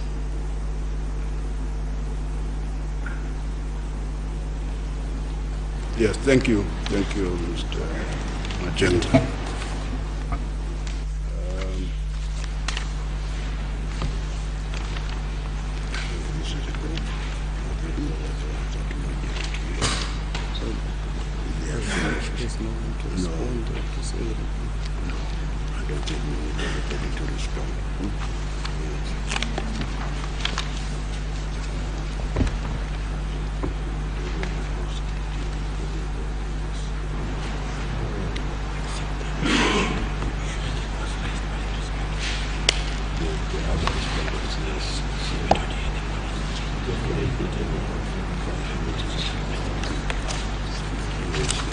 Now, we have heard the submissions in respect of the issue that we raised. What we'll do now, we'll give just 5 minutes to the other parties to express their views on this matter. We'll start with the applicant.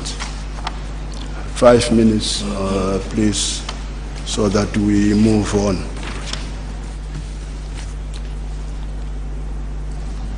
Thank you, my lord. Lords and ladies, the essential question that is to be answered now, respect to submission, is this. Is a respondent in an application brought under Section 93 of the Constitution, oh, pardon me, my lord,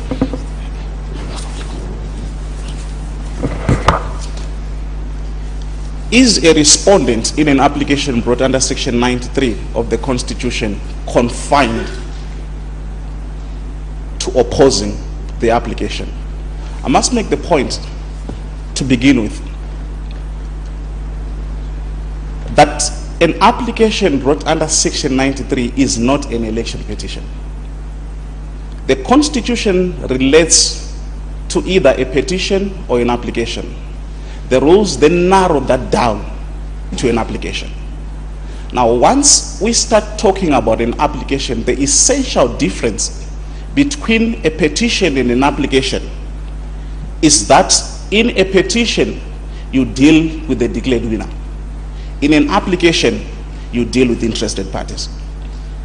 Now, once it is accepted that in an application you deal with interested parties, all the interested parties who are cited have an absolute right to decide what it is that they want to say once placed before the court.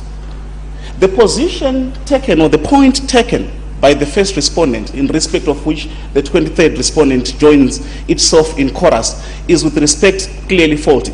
And this is how it is faulty.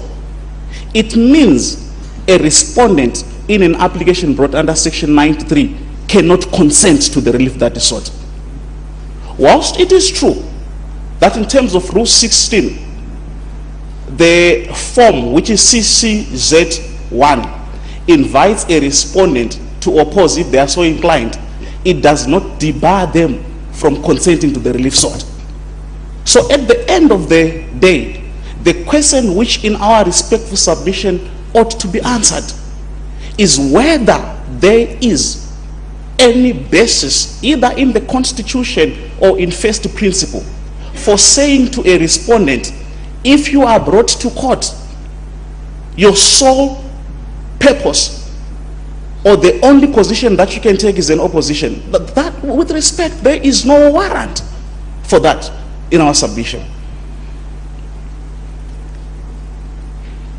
I need to emphasize the point that the attitude to be adopted by a respondent is the respondent's and the respondents alone. It cannot be informed by what the applicant says. It cannot be informed by what a fellow respondent says. Neither, with respect, can a court say to a respondent, thus far can you go and no further.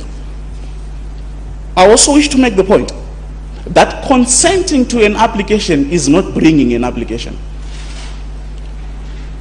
You have respondents before the court who say, whereas we could not bring an application, whereas we did not want to bring an application, whereas we had no basis for bringing an application, we have read this application.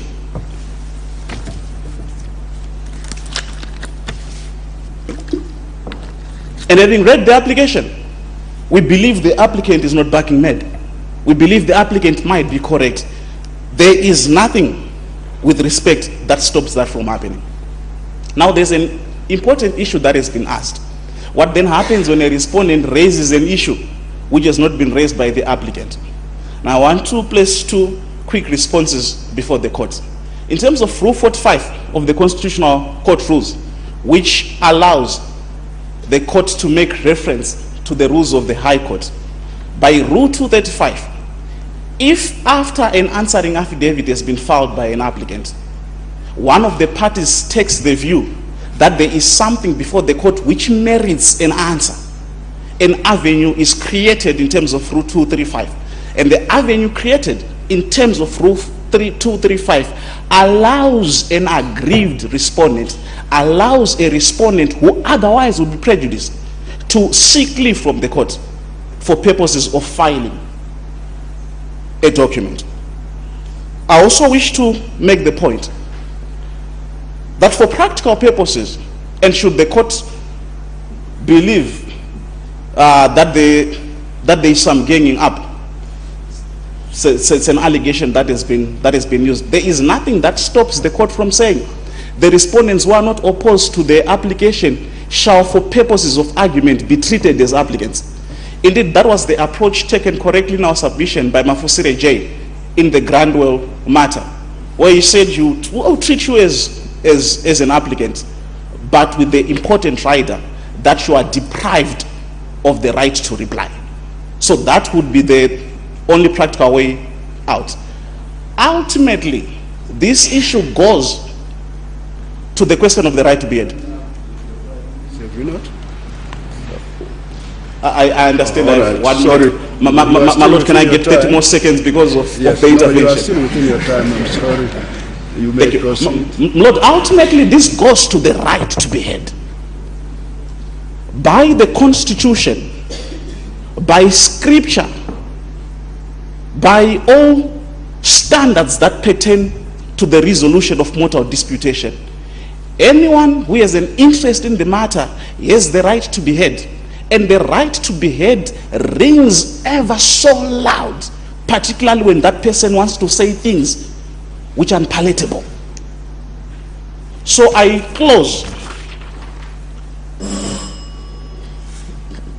Lord, might I just say 30 seconds? I'll not go beyond that. Just 30 seconds, my Lord. How many minutes? 30 seconds. Sorry? I do not even need a minute. 30 seconds. 30 seconds? 30 seconds, Ah, my Lord. all right. I'll be done in 30 No, seconds. all right, I'll grant. The court would have noted that first respondent's position in his opposition is that the applicant is back-made. All the other contestants in this election are satisfied with the result of the election. So he was happy for all the other contestants to come before the court and say, we are satisfied. But once they agree with the applicant, he suddenly raises all manner of noise, he suddenly raises all manner of dust. That, with respect, is totally unacceptable. Lords, ladies, those are my submissions. Yes, next respondent. Let's have Mr. Uriri, yes. Thank you, Chief Justice. My lords, my ladies, we make 3 points, and for the avoidance of doubt, these 3 points also relate to the 6th respondent, who, although before this court has said that he is not going to participate, he has not withdrawn his notice of opposition, in which he prays for substantive relief. I'll draw the court's attention to volume 2 of the record, specifically to paragraphs 3 and 10 at page 542, paragraph 20 at page 543, and the prayer that he makes in.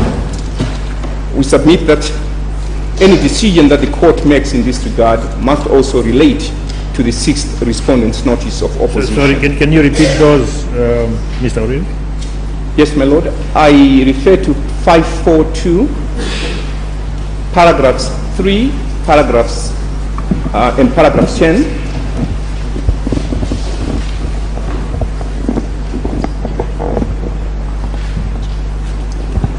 I also refer to page 543,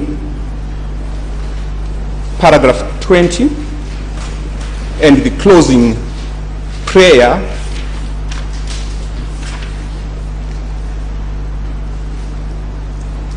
which is for substantive relief, ordering a rerun.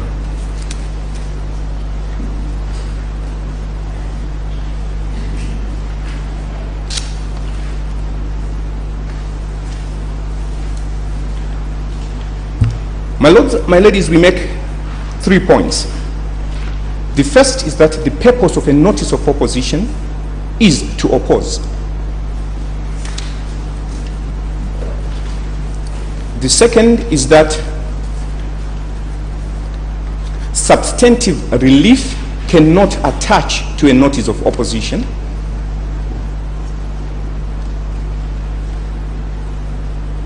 And the third is that these respondents are aggrieved losing candidates who were enjoined by Section 93 to file their own separate applications if they wished to challenge the declaration of the first respondent as the President of the Republic of Zimbabwe. My lords, my ladies, the starting point is not Form CCZ1 as suggested by my learned friend, Mr. Mpofu. The starting point is Rule 17, Sub-Rule 2 of the rules of this Honorable Court. Rule 17.2, my lords, my ladies, reads as follows. The notice of opposition shall be supported by affidavit deposed by a person who can swear positively to the facts, which details the facts and the basis on which the respondent opposes the application. That is what I highlight, my lords, my ladies. The notice of opposition must be accompanied by an opposing affidavit which sets out the facts on which the respondent opposes the application. The answer to my learned friend, Mr. Mpof, as to whether a respondent is restricted to opposing in the circumstances in castle is Rule 17.2. He shall set out the grounds upon which he opposes. Having said that, my lords, my ladies, substantive relief cannot attach through a notice of opposition. Each of these respondents prays for substantive relief. Each of them prays that the election of the first respondent be set aside. My lords, my ladies, in the Indium case, which we cite in paragraph 22 of our heads of argument, this court indicated that a plea is a defense. Sorry, what case? What case? Indium, my lord, at page 5 of our heads of argument, Indium Investments Private Limited versus King's Haven Private Limited and others, 2015-2 Zimbabwe Law Reports 40, and we rely on the passage at 443F. Incidentally, Mr. Daniel Shumba was the second respondent in that matter. And the clear holding of the court was that substantive relief cannot be granted on the basis of what is in a plea. It is a shield, it is not a weapon. The final point that we make is simply that these respondents are in fact applicants. They are persons that are aggrieved by the declaration of the first respondent as the president duly elected of the Republic of Zimbabwe. If they wished to challenge that election, they had 7 days within which to do so in a prescribed manner, which is by application in terms of Rule 22. And what is protected and guaranteed is the right of access by aggrieved candidates who meet the prescribed requirements. My lords, my ladies, I relate to the judgment in Tsvangirai versus Mugabe, CCZ 20 of 17, cited in paragraph 23 of our heads of argument. And we also relate to the academic writer Parker, cited in paragraph 24, where he says no election or return can be questioned except by election petition presented in accordance with the law. As I sit down, my lords, my ladies, I relate to the submission by my learned friend, Ms. Mabwe, that the respondents have no right to reply to these applicant respondents because what they have said is already in the founding affidavit. This is incorrect for several reasons. The first is that they introduce new evidence in respect of which the first respondent has had no opportunity to relate to.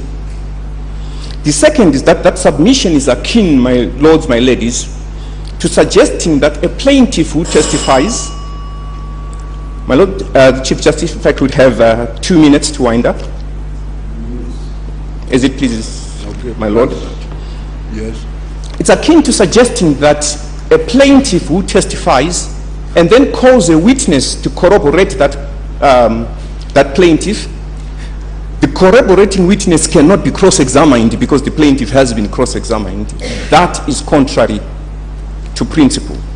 That is contrary to law. The purpose and meaning of Section 93 was discussed in Tsvangirai judgment we place reliance on. And sadly, anyone who is aggrieved by a return can only do so through the medium of an application pursuant to Section 93(1) of the Constitution. My lords, my ladies, those would be our respective submissions unless you wish us to address any further or specific aspects of our submission. An argument has been raised by Mr. Mpofu that what in essence the other respondents did was not to file opposing affidavits but to consent to the order, albeit in a very detailed way. What is your response to that? My lady, this was not simply to consent to the order. The primary relief, my lady, that is sought by the applicant is that he be declared to have won the election. They say, no, let us have a rerun. That is not consenting. Is that then opposition? Do you then consent that it is opposition? It is not opposition, my lady.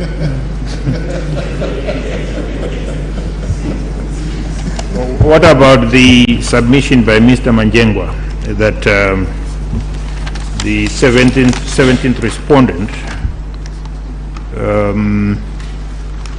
was entitled to file these papers because he does not agree with, I think, relief 2 and 3 in the applicant's draft order? My Lord, in other words, the 17th respondent is saying, yes, the election should be set aside, but I do not agree that Chamisa should be declared the winner. Instead, there should be a runoff within 60 days. That is my understanding of that submission. The underlying, my Lord, the underlying premise of that submission is a complaint against the winning candidate. And that complaint can only be raised through an application in terms of Section 93. Again, what is sought is substantive relief, which cannot be sought through the medium of an opposing affidavit. The fact that the 20th respondent has been cited, my Lord, does not make him an interested party. My Lord, we make the submission that the interest that we relate to is a legal interest. And Section 166 of the Electoral Act defines a respondent. And my Lord, it defines a respondent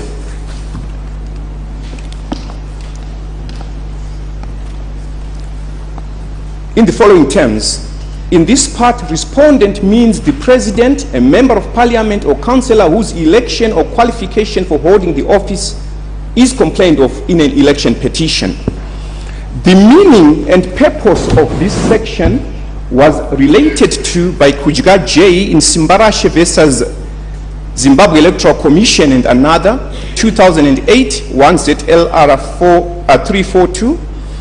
My lords, my ladies, we rely on a passage that appears at page 351 C to E, where is the citation, my lord, is Simbarashe versus Zimbabwe Electoral Commission and another, 2008, volume 1 of the Zimbabwe Law Reports, 342, a decision of the High Court, and we refer specifically to a passage at 351 C to E,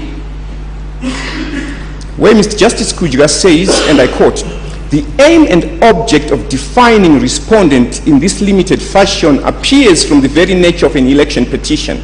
It is a challenge against the actions of the winning candidate before, during, and after an election. In other words, at the center of an election petition is the winning candidate." And Parker, whom we have cited at page 7 of our heads of arguments, paragraph 23.3.2, says that the respondent is the member whose election or return is complained of, and sometimes the returning officer. A person who claims to have been elected and who acts as if he had been elected may be made a respondent. And we emphasize the following passage. But an unsuccessful candidate who does not assume to have been elected cannot be made a respondent. And reference is made to Lovering versus Dawson. So we submit, my lord, in response to the question that has been raised with us, that these respondents are not respondents properly so called by dint of Section 166 of the electoral law, and they cannot seek to argue their own cases as if they were applicants. If they intended to be applicants, the Changirai judgment is clear. They had 7 days to file their own petitions. They did not do so. They are out of court. Their papers ought to be struck off, and we pray accordingly. Yes, thank you. As it pleases, my lord. Yes, Mr. Kanengoni. Thank you, my lord. My lord, the position that's been taken by the 23rd, 24th and 25th respondents in this matter is that the opposing affidavits, so-called, by the respondents that have been addressing the court before we came in, should not be made part of the record. They should be struck out of the record. They are not properly opposing affidavits as that term is defined in our law. My Lord, the two forms that the court should look at from the rules of court in determining this particular matter are Form CCZ1 and Form CCZ2. The first form being the court application itself, which effectively calls upon every respondent in the matter, cited in the matter, who wishes to oppose, and I emphasize, my Lord, who wishes to oppose the matter to file opposing papers. Form CCZ2, in turn, is given particularity by the rules of court, particularly Rule 17, Sub-Rule 2 of the Rules of Court, which specifically indicate that any respondent who files opposing papers should put the details of his opposition, effectively the reasons why he is opposing the matter, not reasons why he is supporting an application. On that basis, my lords and my ladies, the papers that have been filed before you by the respondents, so-called, I believe 20th, 6th, and 5th, are not in essence opposing papers. What they are founding affidavits for their own versions of a petition that they did not pursue in terms of Section 93 of the Constitution. Now, if we go to Section 93 of the Constitution, the time limit that is set therein of 7 days applies to every aggrieved candidate. If you are a candidate that wants to challenge the election return in the presidential election, you must act within 7 days. If you do not do so, you cannot vicariously apply to the court through your opposing papers, so-called in this particular matter, and try and place your own substantive relief before the court to be granted as if you had pursued your rights in terms of Section 93 of the Constitution. The argument has been placed before you, my lords and my ladies, that a respondent is at large to consent to any relief that has been sought by an applicant. Now, the simple point that must be made is that from the submissions that we have heard from the 20th, 6th, and 5th respondents before you right now, is that they strenuously disagree that they are consenting to the applicant's relief. They go to great lengths to indicate that they are actually not agreed with everything that the applicant wants, and they themselves have certain relief that they have placed before the court which they want the court to consider. For instance, my lords and my ladies, if we go to the second volume, at page 789 of the second volume, you will find the 20th respondent's own very detailed draft order, should I say, that he seeks before the court. What he does and what his fellow respondents in the same vein do is to essentially try and apply before this court. They do not consent, but they present a counter application before the court under the guise of a notice of opposition. That, with respect, is not allowed. It cannot be countenanced in a Section 93 application. The rights that are given in Section 93 are given to each candidate. They must be pursued individually. If they wanted to come as applicants, they could have joined the applicant in this matter and have been co-applicants within the 7-day period that is prescribed. They did not do so. As such, any papers that they present which are in the form of something like a counter application should be disregarded by this honorable court. They are out of time, they are out of court. Further argument has been placed before you that the provisions of Rule 235 of the High Court Rules allows that a respondent may file a further affidavit following the filing of an answering affidavit.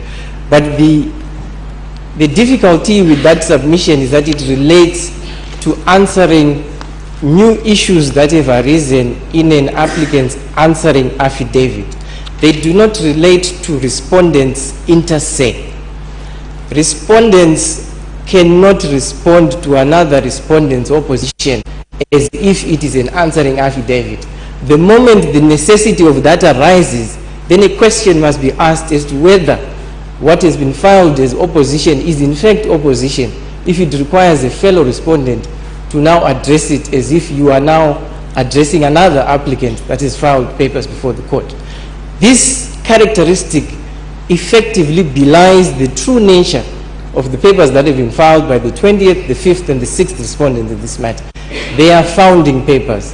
They are a counter application before the court, filed somehow outside the parameters of Section 93 of the Constitution, and they try through the back door to bring their own petition, which they failed to do. Their failure must visit them, and their papers must be removed. They must be struck off.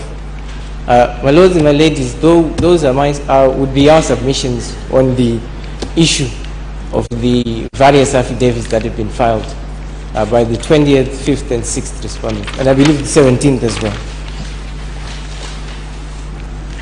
Yes, thank you.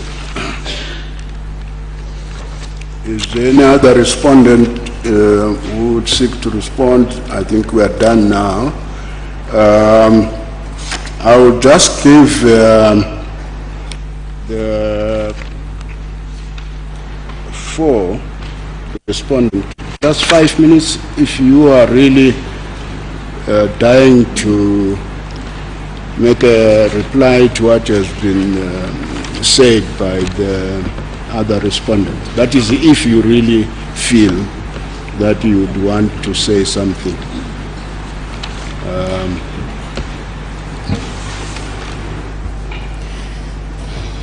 Thank you very much. So if you can just confine yourself to the 5 minutes, please. We don't. Thank you very much, my lords and my ladies. I will relate to 2 issues. The first issue is the definition of respondent is argued by my learned friend, Mr. Uriri, and he refers to Section 166 of the Electoral Act. My lords and my ladies, I submit that the application before you is not a Section 166 application, and the definition submitted by my learned friend of a respondent would therefore not apply.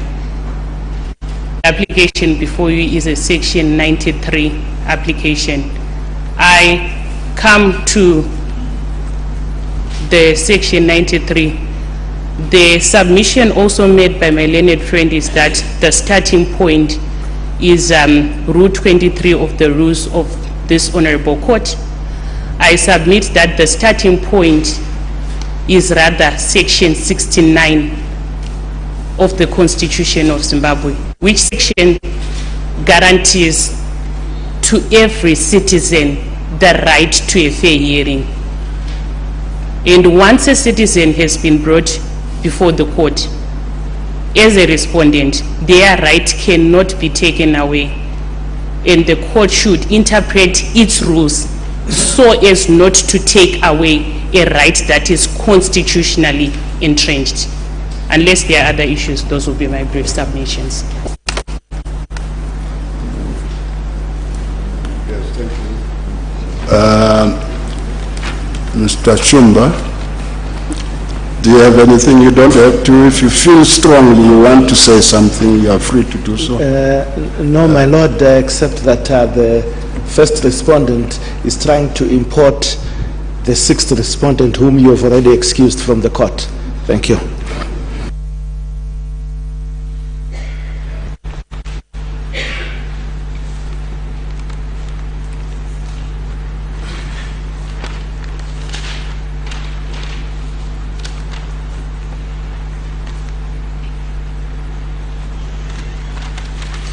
Yes, I think you want to say anything, Mr. Briefly, my lords and ladies, the point has been made about the fact that the respondents have what appears to be prayers in their affidavits. My lords and ladies, the simple point which is being made is that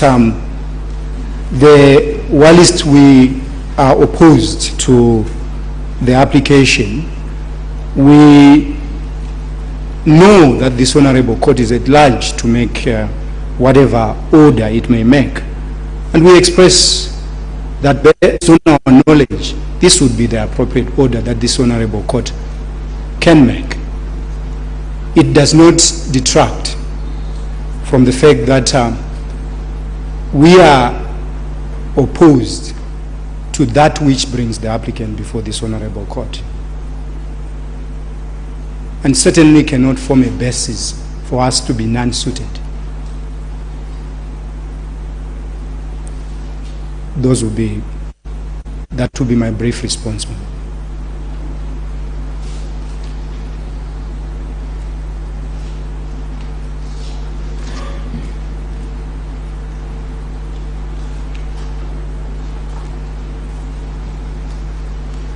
Yes, thank you.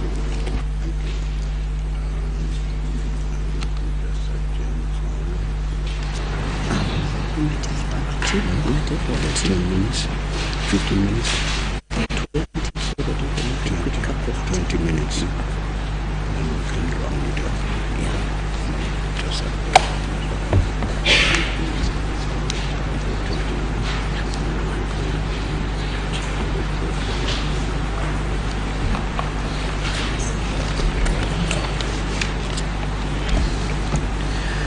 Judge Mukaro says 15 minutes. 15 that's what she says.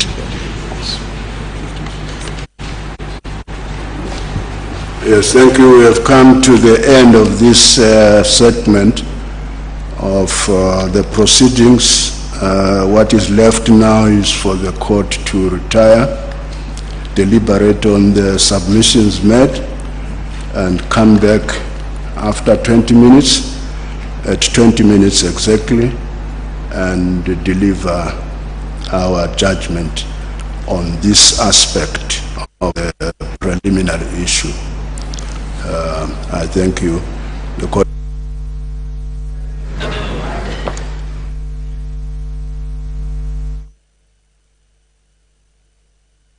Marondera West constituency, the results are as follows.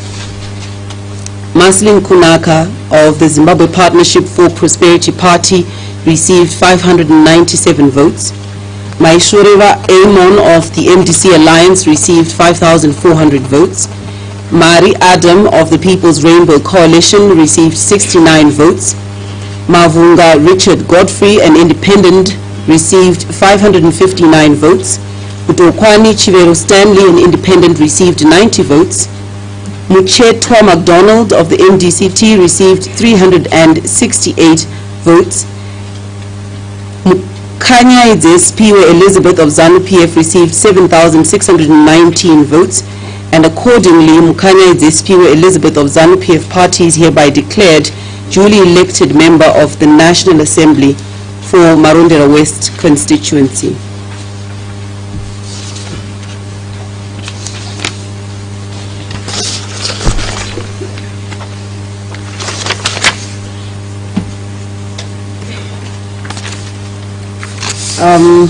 In respect of Mudzi North constituency, Peter Chabeka of the MDC Alliance received 2,753 votes. Chiripanyanga Silva, UANC, received 185 votes. Go Motichauna of the Code Party received 134 votes. Kachepa Newton of ZANU-PF received 14,575 votes. Mpanduki Anyway, an independent, received 3,110 votes, and accordingly Kachepa Newton of ZANU-PF party has been declared duly elected member of the National Assembly for Mudzi North constituency. I'm going to share the rest of the results with the Commissioners. Deputy Chairperson, would you like to pick one and announce it?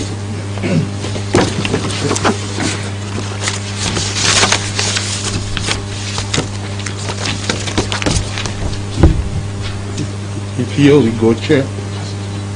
Maslingo South constituency in Maslingo province. Name of candidate, Awiche Erwin, Action Independent.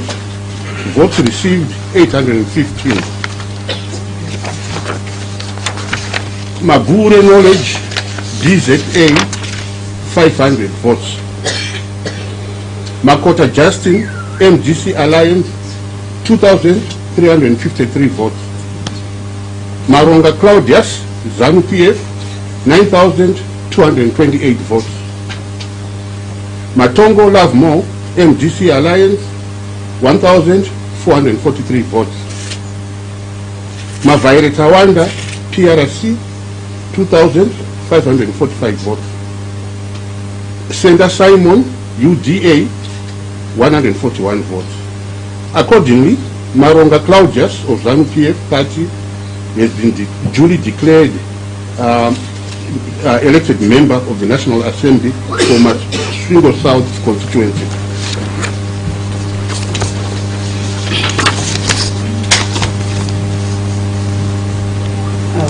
In respect of Gwanda Central constituency, the results are as follows. India Patrick MDC Alliance 10,390. Gumbo Edson ZANU PF 9,460. Lunga Jackson ZIPP 162. Mkwananzi Butolezwe Independent 287. Mkandla Tandego Independent 370. Narempiyezwe MDCT 1,140. Ndlovu Brian PRC 75. Ngubo Chiwe RPZ 100 votes. Ngwenya Nkululeko NFP 26. Ngala Canisius Zapo 320. Nyati Malwande MRP 215. Accordingly, Dube Patrick of MDC Alliance Party has been declared duly elected member of the National Assembly for Gwanda Central constituency. I'm going to read in respect of Masvingo West constituency. The results are as follows. Chatamira Ruvai Ezra, ZANU PF, 9,212. Mazivire Roswitha, MDC Alliance, 4,694. Makusha Henry, PRC, 290. Masolve Thomas, MDCT, 879. Maraza Tachiwona, Independent, 887. Matarisi Daniel, Independent, 331. Shiri Abraham, MRP, 77. Accordingly, Chatamira Ruvai Ezra of ZANU PF party has been declared duly elected member of the National Assembly for Masvingo West constituency. In respect of Wedza South constituency, the results are as follows. Archibald Royce, People's Rainbow Coalition, 272. Gukwe Fanuel, MDC Alliance, 2,101. Macha Karika Tinoda, ZANU PF, 9,525. Accordingly, Macharika Tinoda of ZANU PF party is hereby declared duly elected member of the National Assembly for Wedza South constituency.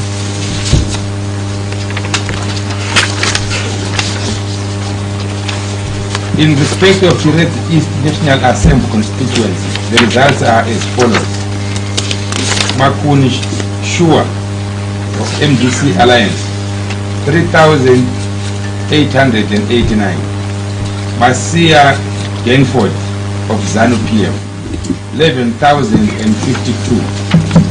Accordingly, Marcia Denford of ZANU-PF Party is hereby declared duly elected member of National Assembly for Chirezi East constituency.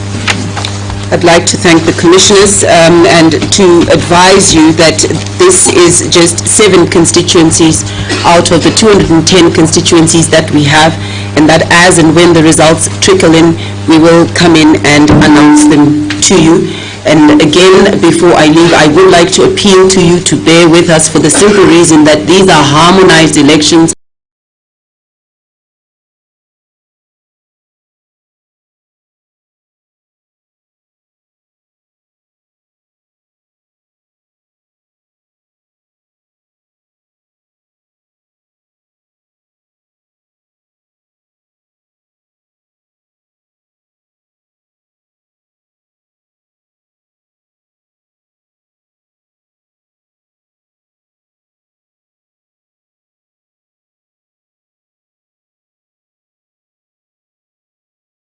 Irregularities that attach to the manner in which various aspects of the election were conducted, from the before, the during, the after. A lot of things have been cited in that application. I did peruse it yesterday. So Zimbabweans are hoping, and I think that hope stems from the fact that our court does have very wide powers in an application of this nature. From Section 93, the court can go as far as declaring a winner. So the court could come out of that application theoretically saying Nelson Chamisa is the guy. The court could say, the entire election was invalid, start again within 60 days. And the court can actually come up with some other order altogether. Those are the wide powers the court has in terms of Section 93, and I think that's where the hope comes from. And I think, what Zimbabweans are hanging on to at the moment is just the last bit of fight they believe they can have, because the Constitution and, elections are the only way we can change a government lawfully and properly. So I think people are holding on to this because, the fear of another 5 years of the same is looming large. So you talk about the wide powers that the Constitutional Court has. I was an auditor one time in my life, and one of the things that used to be big is materiality. And so would they be considering, or what would they be considering is these discrepancies, whatever they are, would they have had a material effect on the results, or is that something they don't worry about? They just say procedures weren't followed, it doesn't matter what the result was. No, I think they will look at everything, and I think our electoral law is pretty deep. And so, there are all sorts of safeguards that have to be complied with. You start with the Constitution itself, which requires that the electoral process be transparent, be verifiable, be free, be fair, and also that all candidates participating have reasonable access to all material, including things like the ballot paper, which we all saw did not happen. The law, the Constitution requires, I think under Section 61, that the media, the state media, give everyone a fair chance. All of that plays into fairness. And then in terms of the actual strict procedures, the counting, the data, the stats, the numbers, all of that has to add up. So I think the court does have wide powers. They don't just look, it's not a window dressing exercise, or at least it shouldn't be a window dressing exercise, going through the motion, ticking boxes and saying, okay, it's done and dusted. There's nothing we can do. I think this is a real test for our, electoral law and the Constitutional Court, whether it will invoke the wide powers that the Constitution gives to it. So there have been concerns in the past about the independence of the judiciary, upon which the Constitutional Court is a part. And the question is, as a practicing advocate, have you seen a strengthening of the judicial independence over time? Absolutely. We win cases every single day in these courts. So certainly there is a hope that the courts will be independent. I think without any evidence that they won't be, I think we shouldn't jump to the conclusion or hang on to a speculation that they won't. Let's see how they handle and manage this case, and then we can deduce from there.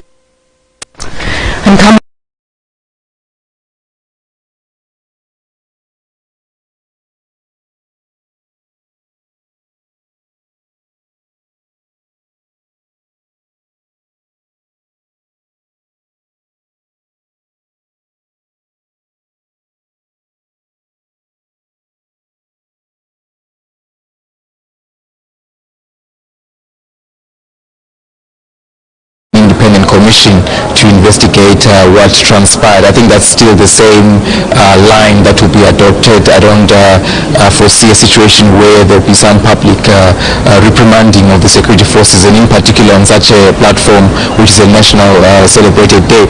But I think definitely he's going to still stick to that approach of saying the independent commission must be set up, and then we wait to see what direction that will unfold.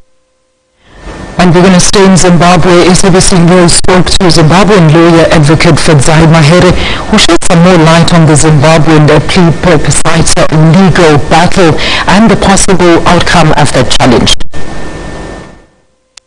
All it is every single presidential candidate, together with, I'm guessing, the electoral management body, ZEC, the Zimbabwe Electoral Commission, and possibly the chief elections officer there too. Every presidential candidate is an interested party in a presidential election petition because they've got an interest in the outcome, as it were. Most of them are very unlikely to have something to say. I think the two key respondents, the two key players, will certainly be President Emmerson Mnangagwa and the Zimbabwe Electoral Commission and its chairperson. So, Zimbabwean citizens, what does it mean for them? It's the last glimmer of hope. I think, some people hold some optimism that, the court will intervene because there are some very glaring irregularities that attach to the manner in which, various aspects of the election were conducted from, the before, the during, the after. A lot of things have been cited in that application. I did peruse it yesterday. So Zimbabweans are hoping, and I think that hope stems from the fact that, our court does have very wide powers in an application of this nature. From Section 93, the court can go as far as declaring a winner. So the court could come out of that application theoretically saying Nelson Chamisa is the guy. The court could say, the entire election was invalid, start again within 60 days. And the court can actually come up with some other order altogether. Those are the wide powers the court has in terms of Section 93, and I think that's where the hope comes from. And I think, what Zimbabweans are hanging on to at the moment is just the last bit of fight they believe they can have, because the constitution and elections are the only way we can change a government lawfully and properly. So I think people are holding on to this because the fear of another 5 years of the same is looming large. So you talk about the wide powers that the Constitutional Court has. I was an auditor one time in my life, and one of the things that used to be big is materiality. And so would they be considering, or what would they be considering is these discrepancies, whatever they are, would they have had a material effect on the results, or is that something they don't worry about? They just say procedures weren't followed, it doesn't matter what the result was. Well, I think they will look at everything, and I think our electoral law is pretty deep. And so, there are all sorts of safeguards that have to be complied with. You start with the Constitution itself, which requires that the electoral process be transparent, be verifiable, be free, be fair, and also that all candidates participating have reasonable access to all material, including things like the ballot paper, which we all saw did not happen. The Constitution requires, I think, under Section 61, that the media, the state media, give everyone a fair chance. All of that plays into fairness. And then in terms of the actual strict procedures, the counting, the data, the stats, the numbers, all of that has to add up. So I think the court does have wide powers. They don't just look, it's not a window dressing exercise, or at least it shouldn't be a window dressing exercise, going through the motion, ticking boxes and saying, okay, it's done.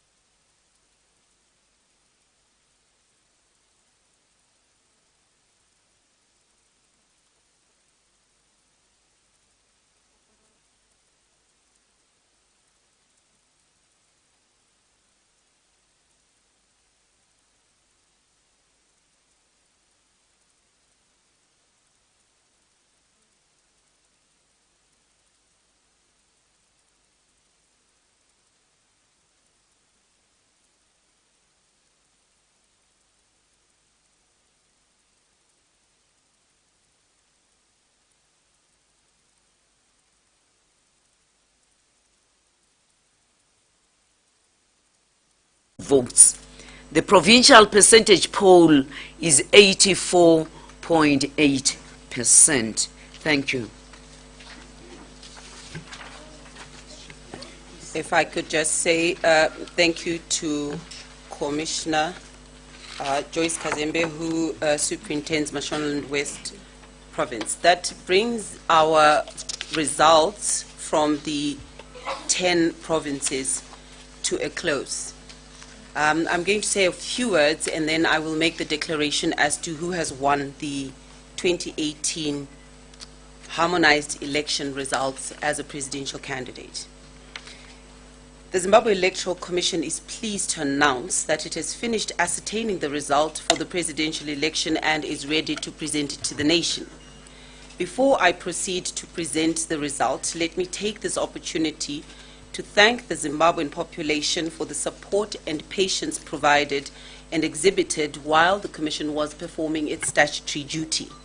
Let me thank all observers, both local and foreign, who responded favorably to our invitation to observe our elections. Your presence did not only contribute to a peaceful electoral process in the country, but also allowed the Commission to benefit from insightful views shared during the process, which enabled us to resolve some of the difficult situations that arose and which could have disrupted the smooth conduct of our electoral process.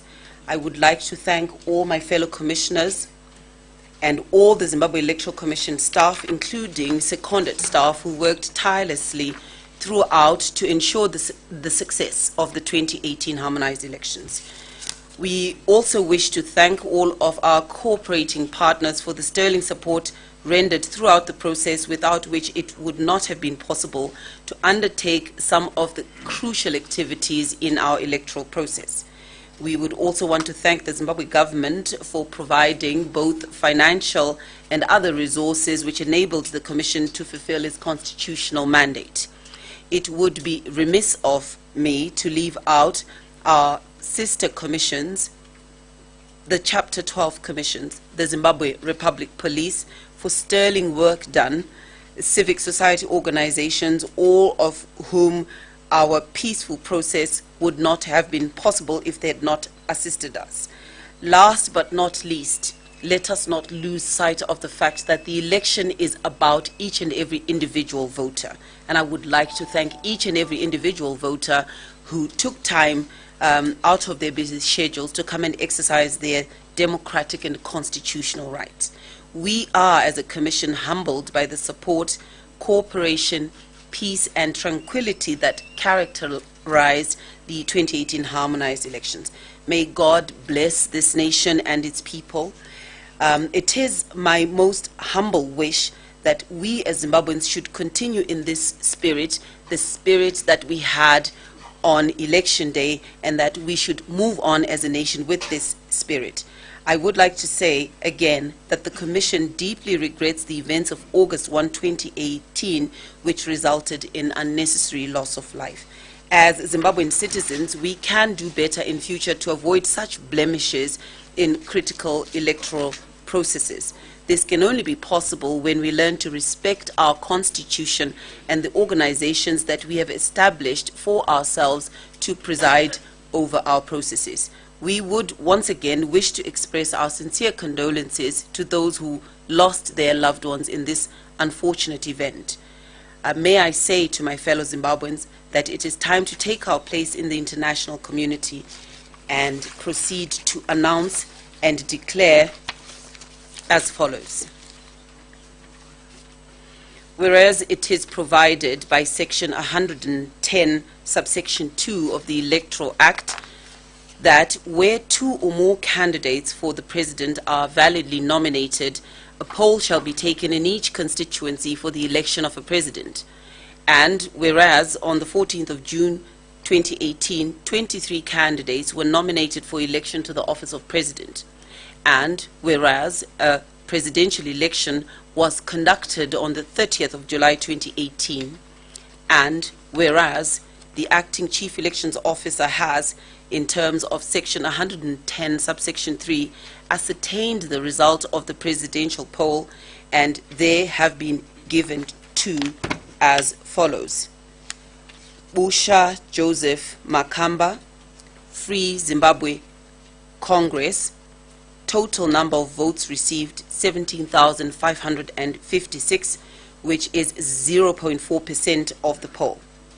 Chamisa Nelson, MDC Alliance, votes received 2,147,436, which constitutes 44.3% of the poll. Chikanga Evaristo, Washington, Rebuild Zimbabwe, votes received 13,141, which is 0.3%. Zapasi Melba, hashtag 1980 Freedom Movement Zimbabwe, votes received 1,899, 0.0%. Gava Mapfumo Peter, United Democratic Front, 2,867 votes, 0.1%. Hlabangana Kwanele, Republican Party of Zimbabwe, 9,449 votes, 0.2%. Kasia Muru, Blessing, Zimbabwe Partnership of Prosperity, 7,022, 0.1%. Kupe Tokozani, MDCT, 45,573, 0.9% of the vote. Maduku Love Mo, National Constitutional Assembly, 2,738, 0.1%. Mangoma Elton Steers, Coalition of Democrats, 2,437 votes, 0.1%. Manyika Noah Ngoni, Build Zimbabwe Alliance, 2,678 votes, 0.1%. Mapfumo Chiguvare Tonderai Johannes, People's Progressive Party, 1,549 votes, 0.0%. Mariacha Violet, United Democratic Movement, 1,673 votes, 0.0%. Mahambi Hove Divine, National Alliance of Patriotic and Democratic Republicans, 4,980 votes, 0.1%. Munangagwa Emerson Dambudzo, ZANU-PF, 2,460,463 votes, 50.8%. Moyo Nkosana Donald, Alliance for the People's Agenda, 15,223, 0.3%. Mteki Brian Taurai, Independent, 2,747, 0.1%. Mugadza William Taoneji, Bethel Christian Party, 5,890, 0.1%.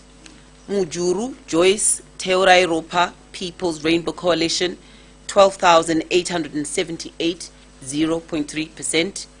Munyanduri Tendai Peter, New Patriotic Front, 4,529, 0.1%. Mutiniri Ambrose, National Patriotic Front, 4,107, 0.1%. Shumba Daniel, United Democratic Alliance, 3,907, 0.1%. Wilson Harry Peter, Democratic Opposition Party, 4,898, 0.1%. Now, therefore, I, Priscilla Makanyara Chigumba, the chairperson of the Zimbabwe Electoral Commission, in terms of Section 110, subsection 3, subsection F, subsection 2, do hereby declare that the votes received by Mnangagwa Emerson Dambudzo of ZANU-PF Party are more than half the number of votes cast in the presidential election. Therefore, Mnangagwa Emerson Dambudzo of ZANU-PF Party is therefore duly declared elected President of the Republic of Zimbabwe with effect from the 3rd of August 2018.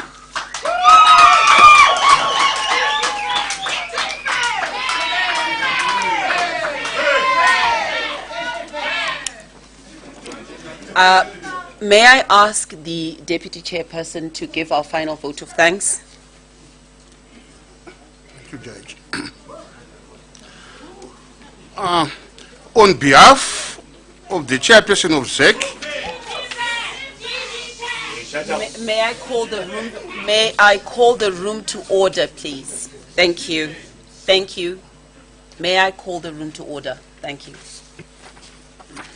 yes, as I was saying, on behalf of the chairperson of ZEC, Commissioner Mrs. Justice Priscilla Chigumba, on behalf of the commissioners and our staff at ZEC, I would like to profoundly thank everyone for attending this momentous occasion. We deeply appreciate your time. In particular, success. We hope that the leadership of this country will find each other, close ranks, and take this beautiful nation forward. Let me pay tribute to the government of Zimbabwe for funding the electoral process. Let me also thank our employees, including those seconded to us from the civil service, for assisting in the registration of voters and conducting the election. With the registration of voters, we literally started from scratch, from ground zero, having discarded the old voters' roll. Indeed, they are our unsung heroes. I would like to thank our cooperating partners, such as UNDP, AU, SADC, AISA, IFES, NGOs, CSOs, and faith-based organizations for assisting us with a lot of material support. Their beneficial intervention is deeply appreciated. We wish everyone all the best in 2018 and beyond. Thank you very much. Tatenda Chaizo, Shabonga Kakulu. In conclusion, I would like to say and advise all of our presidential candidates that the Commission will avail CDs which have all of the results from polling stations for each of the presidential candidates, and these will be availed by the Commission in the course of the next 2 days. So please kindly, Chief Election Officers, contact the Commission and get copies of the CDs with all of the results, all of the disaggregated data, and also to all Zimbabwean citizens, the data will be availed to you in the same manner as we avail the voters' roll. Thank you very much, and may I thank my fellow commissioners and wish everyone in Zimbabwe a good morning. Thank you so much, Justice Chigumba there. Thank you also for the words there from the Vice Chairperson of the Zimbabwe Electoral Commission. That is Commissioner Emmanuel Magade, and thank you all the commissioners for a job well done. Also, thank you so much, members of the media, for coming through and gracing us. Earlier on, viewers on ZBC, you would have noticed that MDC Alliance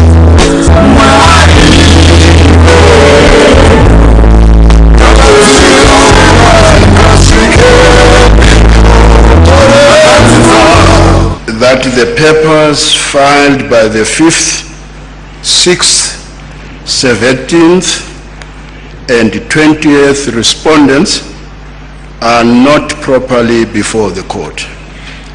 It is accordingly ordered that the papers be and are hereby expunged from the record with no order as to cause.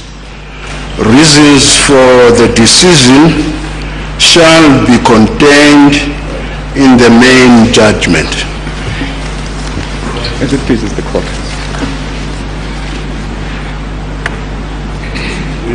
We may now proceed to hear the case for the applicants. May I advise that we are aware of preliminary issues that have been raised by the respondents in the interest of efficiency in the administration of these proceedings. Would want the issues relating to the preliminary matters as well as to the merits rolled over and discussed by the parties at their relevant time. It will be for the court at the end to make a decision. So you roll over. We are not going to split these proceedings and hear preliminary issues first and then go into merits, whatever. We want them rolled over and argued at the same time. That we should do. As I have already indicated, you remember your time, Rule 41. Yes. Lord, before I get into my time, there is an issue which pertains to the record, which I just want to clarify with the court. We have 3 bundles, but the bundles that we have, it is, my Lord, maybe I need to move this side. You can sit on your mic so that you are on record, and apparently proceedings need to be viewed by everybody. Yes. Thank you, Lord. Lord, we have received 3 bundles from the registrar. We are aware that there is a 4th bundle. The 4th bundle contains some evidence, key evidence from ZEC. If I may just confirm whether the court has in its possession that 4th bundle, which has in particular annexures. Yes, it is. The 4th bundle. The first one. You have it. Thank you, my Lord. I understand that bundle might not be paginated. I'm going to make reference to the report by the ZEC expert, which is in that bundle. It may then take us about a minute trying to locate the relevant pages. My Lord, I just thought I should explain this in advance. We won't count that part of your time. When you are ready now to start? I am ready. You are ready. I just wanted to clarify. No, that's fine. We are aware of that.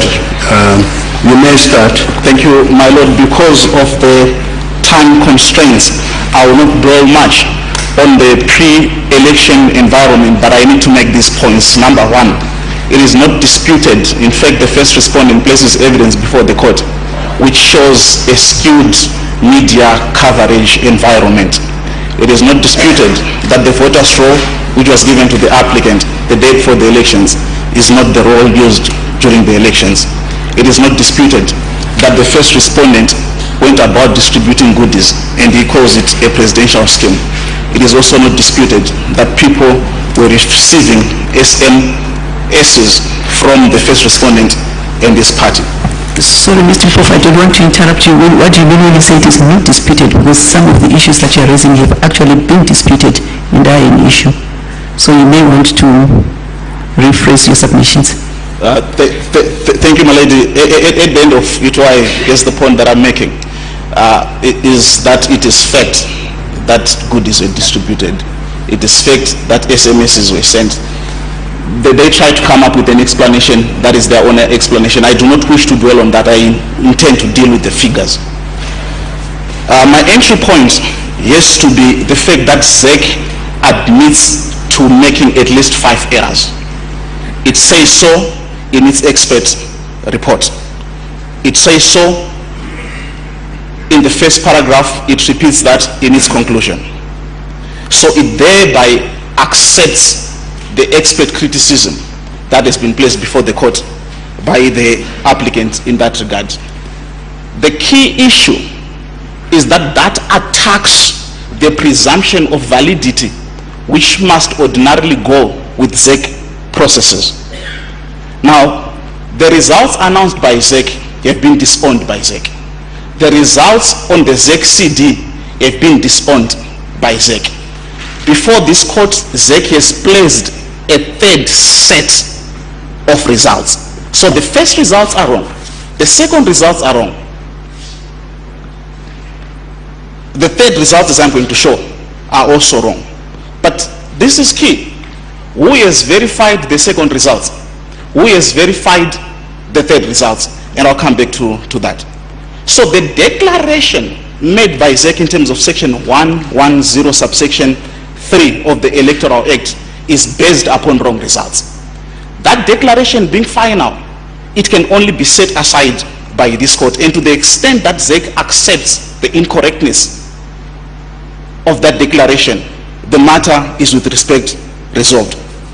The second issue that I intend to deal with there is if ZEC accepts that the first set of results are wrong, it thereby accepts that it had no primary data which backed the results that it announced. If it then accepts that the results on the CD are wrong, it also accepts that it does not have the primary data to back those results. The third set of results that it sets out must be supported by primary data. Now there is no such data. The concept of a revolving evidentiary baseline comes into focus. Once ZEC has disowned all its results, the ones that it seeks to stand by must be supported by primary data, and there is no primary data placed before the court. So on what basis does ZEC say the third set of results is correct? But I make the point, who verified those third set of results? The law says you must verify results before they are announced.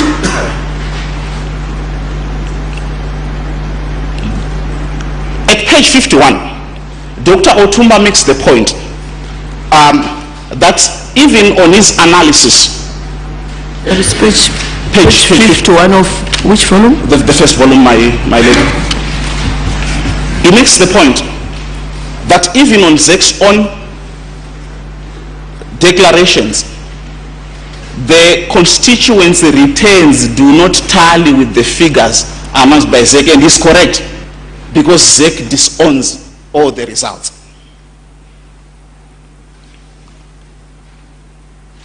I also need to make the point that the correction of these results was not voluntary. It is a correction that came as a response to a challenge.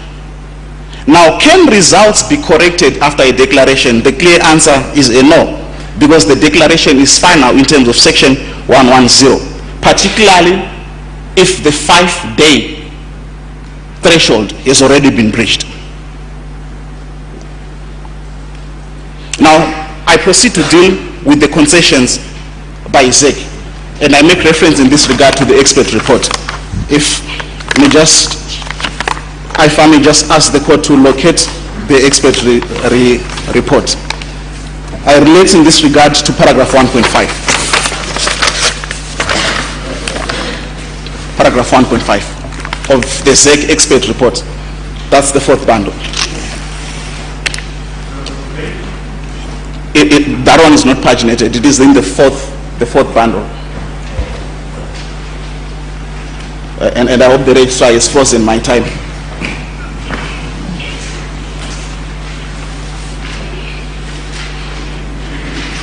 Yes, so how do we locate it? It is annexure Z, my lady. It is annexure Z. Z. That is correct.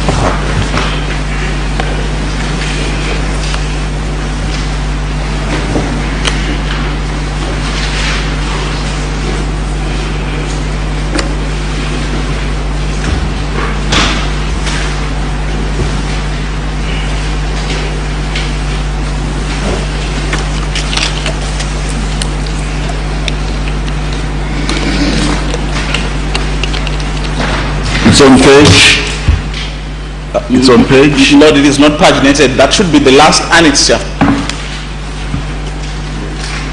It's the statistical report placed before the court by ZEC. There is a problem. It should have followed its sequence.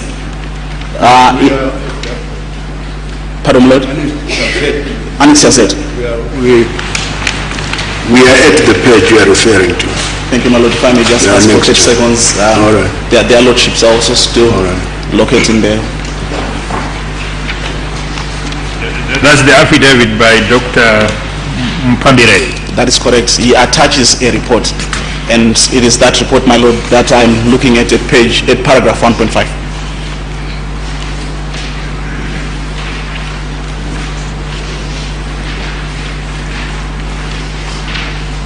As we look at the paragraph, if I may just indicate that once we knock off 31,830 votes, the 0.8% by which ZEC says first respondent scaled the statutory threshold disappears.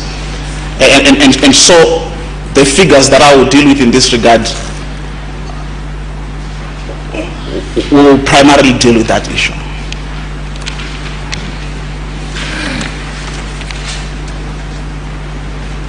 I notice Uchena JCC is still trying to locate the page.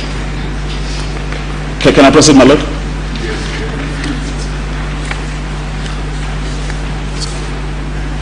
Oh, it's the 0.65% by which they say is scaled, rather because they've revised it 3 times over. Sorry, what paragraph? Paragraph 1.5, my lord.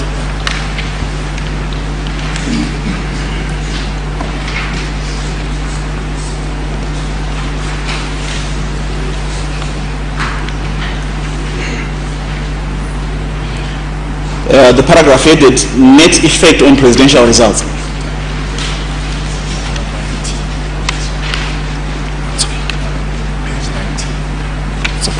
It is page 19 of Annex Chazette. Yes. Unfortunately, my lord, there some members of the bench are still trying to locate there.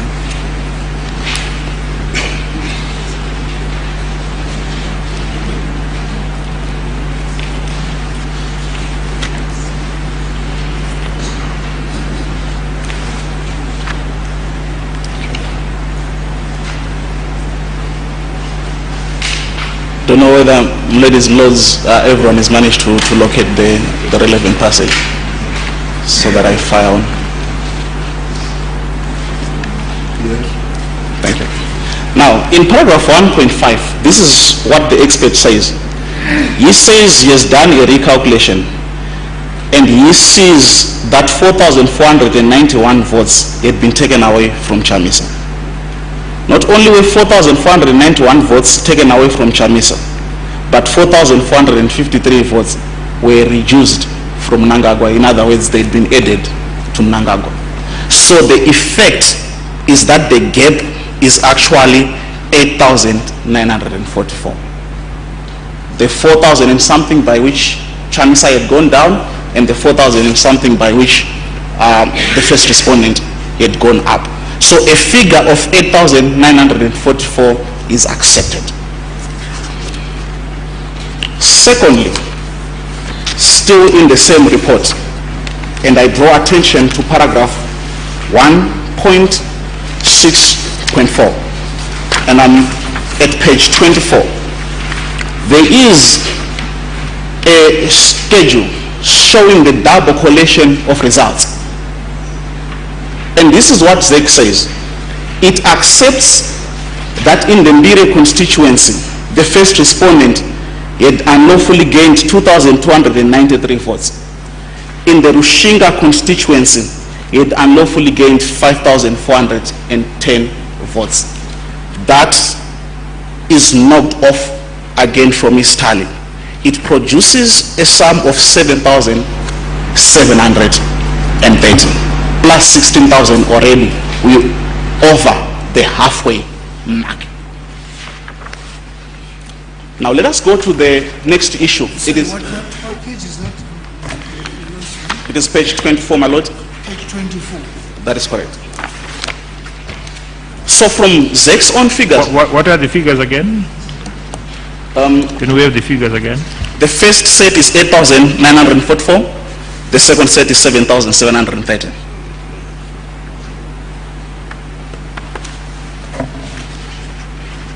Where are those figures? Those figures, Mr. Pope. First at page 19, paragraph 1.5. The 4,491 and the 4,453. And then secondly, at page 24. When we get to the Mnangagwa column there, there's that variance, 2,293 for Mbire, then 5,410 for Rushinga. Mr. Mbove, it's not, the narration is not sequential. At page 19, we're told after the correction of observed errors. Are these not the errors observed at page 24? They're not, my lord. They're not. Yeah, but then which are the ones, which are these observed errors? The errors at page 19 deal with the results as they appeared on the CD and how they differ from those that are announced. The errors at page 23 deal with a specific challenge, the double collation of results. Not put differently, if you look at the errors at page 19 and the errors at page 23, they do not produce the same mathematical figure. And for that reason, they cannot be the same. They are different. In fact, that is a position made by the applicant, and that is a position which ZEC has not been able to rebut. Now I move to the next. The next is the presidential, the difference between the presidential and the parliamentary tallies. That difference is admitted. It produces 40,717. It leaves this court with one person to answer. Can this difference exist by law? The answer to that is in section 56, subsection 3A of the Electoral Act. The Electoral Act says in harmonized elections, if a voter comes and chooses not to vote in the 3 elections. Sorry, what section? 56 3A. If a voter comes and chooses not to vote in the 3 elections, ZEC must make an entry. The entry which ZEC makes is in a form called PE 2005/AA. ZEC has not produced those entries for the 40,717 variants. It has not produced those because they do not exist.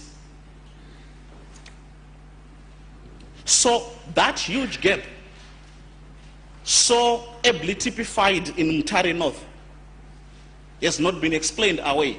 Those are created votes. I move to the ghost polling stations. The ghost polling stations account for 9,592 votes. That is at pages 164 to 165. The key issue which ZEC tries to duck, but it can run but never hide, is that there is a deposition by Tawanda Ralph Magunje. The deposition by Tawanda Ralph Magunje has not been disputed. He says those 2 identified collations came in and were from polling stations that did not exist. Instead of ZEC placing before the evidence before the court, which shows that those collations are from existing polling stations, it says you have mischaracterized your complaint. You should have said ward and not polling station. But that is not the issue. The issue is that the 9,592 votes came from non-existent polling stations. That has not been disputed. The affidavit of Tawanda Ralph Magunje is at pages 86 to 88. I then move to the question of there being more votes than those registered. The ZEC experts accepts the criticism by Dr. Otumba, the applicant's expert. He, however, tries to say these were mispostings. But those protestations, again, are without any validity. The declared results arise from information, from data, which ZEC now says is wrong. But it is not correct that there were no instances where more votes were cast than the registered voters. And I relate in this regard to Belvedere. Madosi has placed an affidavit before the court. Salai Guana does not dispute that at Belvedere, people came who were not on the voters' roll and were allowed by him to vote, allowed contrary to statute to vote, and they did vote. What pages? The Madosi affidavit. Thank you, my lord. I'll just get to the Madosi affidavit in a short little while. Madosi is 82 to 85 of the first volume, of volume 1. 82 to 85. 82 to 85. I'm just giving that as an example. There is also the Norton example. When 900 people voted, and yet the upper limit was 611. The first respondent says this was a slip of the tongue from the ZEC official who made that announcement. And yet there is no affidavit from that ZEC official to say, no, my tongue slipped. I was not truthful when I spoke to the ZBC. So that phenomenon is once again established. And I move now to Mashonaland Central with something different. Mashonaland Central at page 159. I invite the court to consider the report by the ZBC. It does two things. Number one, it mentions figures. Number two, it attributes those figures to a ZEC official. It says by 5:30 p.m., 105,000 people had voted in Mashonaland Central. The final figure that one gets from ZEC is that an hour and 30 minutes later, plus 370,000 people voted, which takes the final tally to 444,000. It was incumbent upon ZEC, once that allegation was made, to place before the court the affidavit of Team Kandla, disowning these figures, disowning the fact that she spoke to the national broadcaster. ZEC has not done that, and there can be only one conclusion. But it doesn't end there. Mashingo. At 9 o'clock, the 24th respondent issues a statement, and in that statement, she says by 6 o'clock, there had been a 60% voter turnout in Mashingo. The final tally that ZEC gives shows an 84.16% voter turnout in Mashingo. What ZEC is saying, which I urge the court to disregard with the contempt that it merits, is that in Mashingo, 24.16%,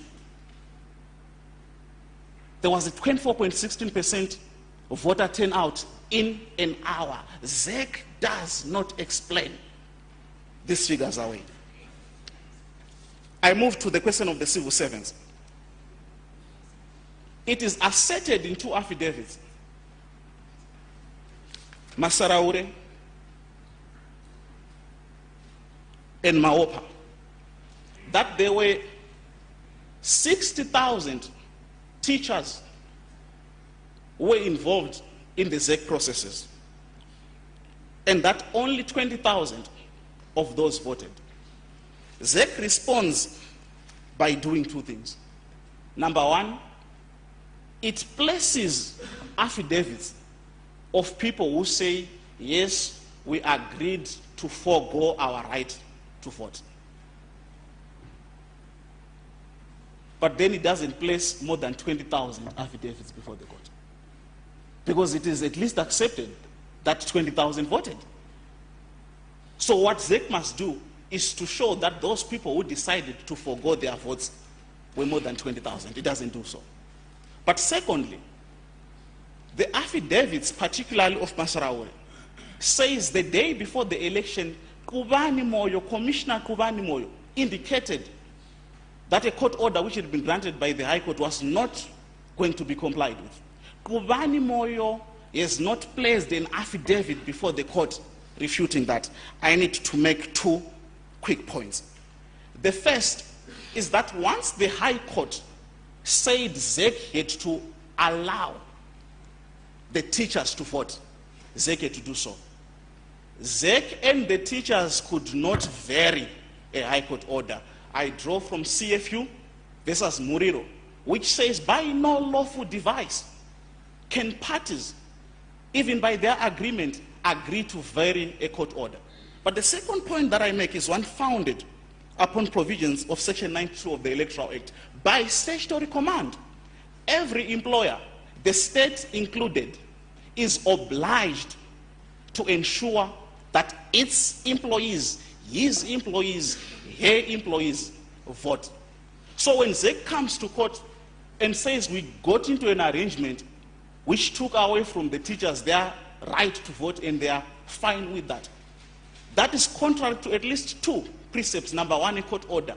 Number two, a statutory provision. That can have no validity. At the end of the day, there is no bona fide dispute on the fact that some 40,000 teachers did not vote, were supposed to have voted. The next issue that I deal with is the postal voting. But can I just ask for 10 minutes?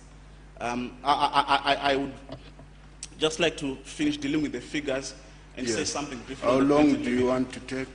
10 minutes, my lord. 10 minutes? 10 minutes, my lord. All right. Thank you, my lord. Grant you the time. There is an affidavit by Squiddan Chirodza. Squiddan Chirodza says there was a mock polling process at Roscamp. ZEC does not dispute that. In terms of the law, I refer the court to section 74, subsection 1, 74, subsection 3, 75, and 76 of the Electoral Act, which makes it clear that postal voting is a private affair. You vote in the comfort of your room, and then you send the postal ballots away. That is not what happened. By ZEC's own admission, it affects some 4,400 votes. Then there is the issue of identical polling results. It is dealt with in paragraphs 103 and 104 of my heads of argument. The relevant pages with the evidence, pages 168 to 173. And this is what comes out. There are at least 16 polling stations with identical results. Identical results for Chamisa, identical results for Mnangagwa, identical spoiled votes. That, with respect, is to take us for granted. But it doesn't end there. When Chamisa gets 1 at a polling station, Mnangagwa is 68. So there would be 2 examples. When he gets 1, Mnangagwa would have 68, 68. When he gets 12, 12, Mnangagwa would have 48, 48. When Chamisa gets 14, 14, Mnangagwa will get a similar number. All that comes out in pages 168 to 117. It's like a kid was playing with the figures. That, with respect, is not how an election is conducted. Then there's the issue of proximity polling behavior, where you have in one ward, wards that are polling stations that are 2 kilometers apart. You have Chamisa getting more than 40%, 60% at a polling station. And at the next polling station, he has 1%. All that is before the court, and it is dealt with at pages 46 to 48 of the first bundle. And finally, on the figures, you have places with a plus 95% turnout, 97% turnout, 96% turnout of voters. And in all those places, Mnangagwa not only wins, but wins big. The cumulative figure is 352,897. That, with respect, cannot be in accordance with the law. Now, when all this happens, there is no proper verification process before results are announced. In fact, ZEC announced results from 9 provinces when it is supposed to be announcing from constituencies. Takes a break and comes back and announces the rest. How does that happen? What kind of verification is that? But I wish to make this point. In terms of the law, a verification of a presidential result is verification of V23s. What comes to the National Command Center are V23s, and it is those that are verified. What ZEC was doing was to purport to conduct a process that happens at ward level, inputting V11s into an Excel. That, with respect, is not a verification process. But ultimately, and I've made this point, I close on it. When one accepts that ZEC has disowned its results, the later results can have no validity unless they've been verified. And it is common cause that they were not. So I turn to the point in limine. ZEC, which has changed results 3 times over, ZEC, which fails to deal with these figures, purports to take a point in limine. That, with respect, cannot be accepted. And the point that it takes in limine is not only arid, but it is altogether desperate and unworthy of the position that it must occupy. The correct factual position is that the application was lodged. Not only was the application lodged, but the sheriff who must save process was given instructions when he still had 8 hours to save process. Legal practitioners have placed before the court affidavits which show that the sheriff was instructed to save. He initially agreed to save, but then turned around and said he had been instructed not to save. And one can see that the person who instructed him thought that service ends at 4:30, and that service, in terms of his own rules, ends at 10 o'clock. And for this kind of process, we submit that service would end at 12 midnight. But the fact of the matter is that applicant cannot comply with what the law requires of him, places everything before an officer of the court who must execute an instruction. That officer refuses to do so, turns around and affords the first respondent, turns around and affords ZEC the opportunity to take not only a false point in limine, but one which, with respect, strikes at the heart of the process that is before the court. Before this court is an application which seeks to vindicate the Constitution. Before this court is an application which feeds into the lifeblood of our democracy. Before this court is an application in which the first respondent must establish that Zimbabweans voted for him before he can get the chance to rule the country for 5 years. But not only that, in terms of the decision in Tsvangirai, once an application has been lodged, and Black's Law Dictionary says to lodge is to file, and to file is to place before the registrar. Once the application has been lodged, the jurisdiction of the court is assumed. The lodging of the application within 7 days triggers the assumption by the court of its jurisdiction. And what jurisdiction is assumed by the court? That question is answered by this court in Tsvangirai versus Mugabe. Court says the lodgement of the petition or application under section 93(1) of the Constitution does not only commence proceedings, it gives the petitioner or applicant the right to be heard by the court in his or her cause. It imposes on the court the reciprocal obligation to hear and determine the petition or application. The matter is sealed. Once the application has been lodged, the court assumes jurisdiction to deal with it on the substance, and that cannot be taken away by a technical objection. Not even applicant's own technical objection. Indeed, in Tsvangirai, the court said even if applicant wants to withdraw the application, he is not in a position to do so. Once the application has been lodged, it becomes a matter between the people of Zimbabwe who deserve to be governed by a person who won the election. It becomes a matter between those people and the court, which must interpret the constitution. It becomes a matter between the court and the constitution, which it must interpret. So there are three parties involved. The people of Zimbabwe, their right to a free and fair election, their right to self-determination, their right to proper constitutional and democratic governance. On the one hand, the court in the middle, and on the other, the constitution, which the court must give life to. I also then make the point that once the first respondent, in chorus with the 23rd respondent, take us from the constitution and to the rules, those rules have to be read together. Those rules say in Rule 3.2, you do not compute weekends. And so the matter is resolved. And there's actually an interesting aspect there. The first respondent, together with the 23rd respondents, on their own argument, filed the notices of opposition out of time. The reason they filed the notice of opposition out of time is that registry was closed during the Heroes' holidays. So they cannot say we couldn't file on time because registry was closed. So hear us. But then at the same time say, although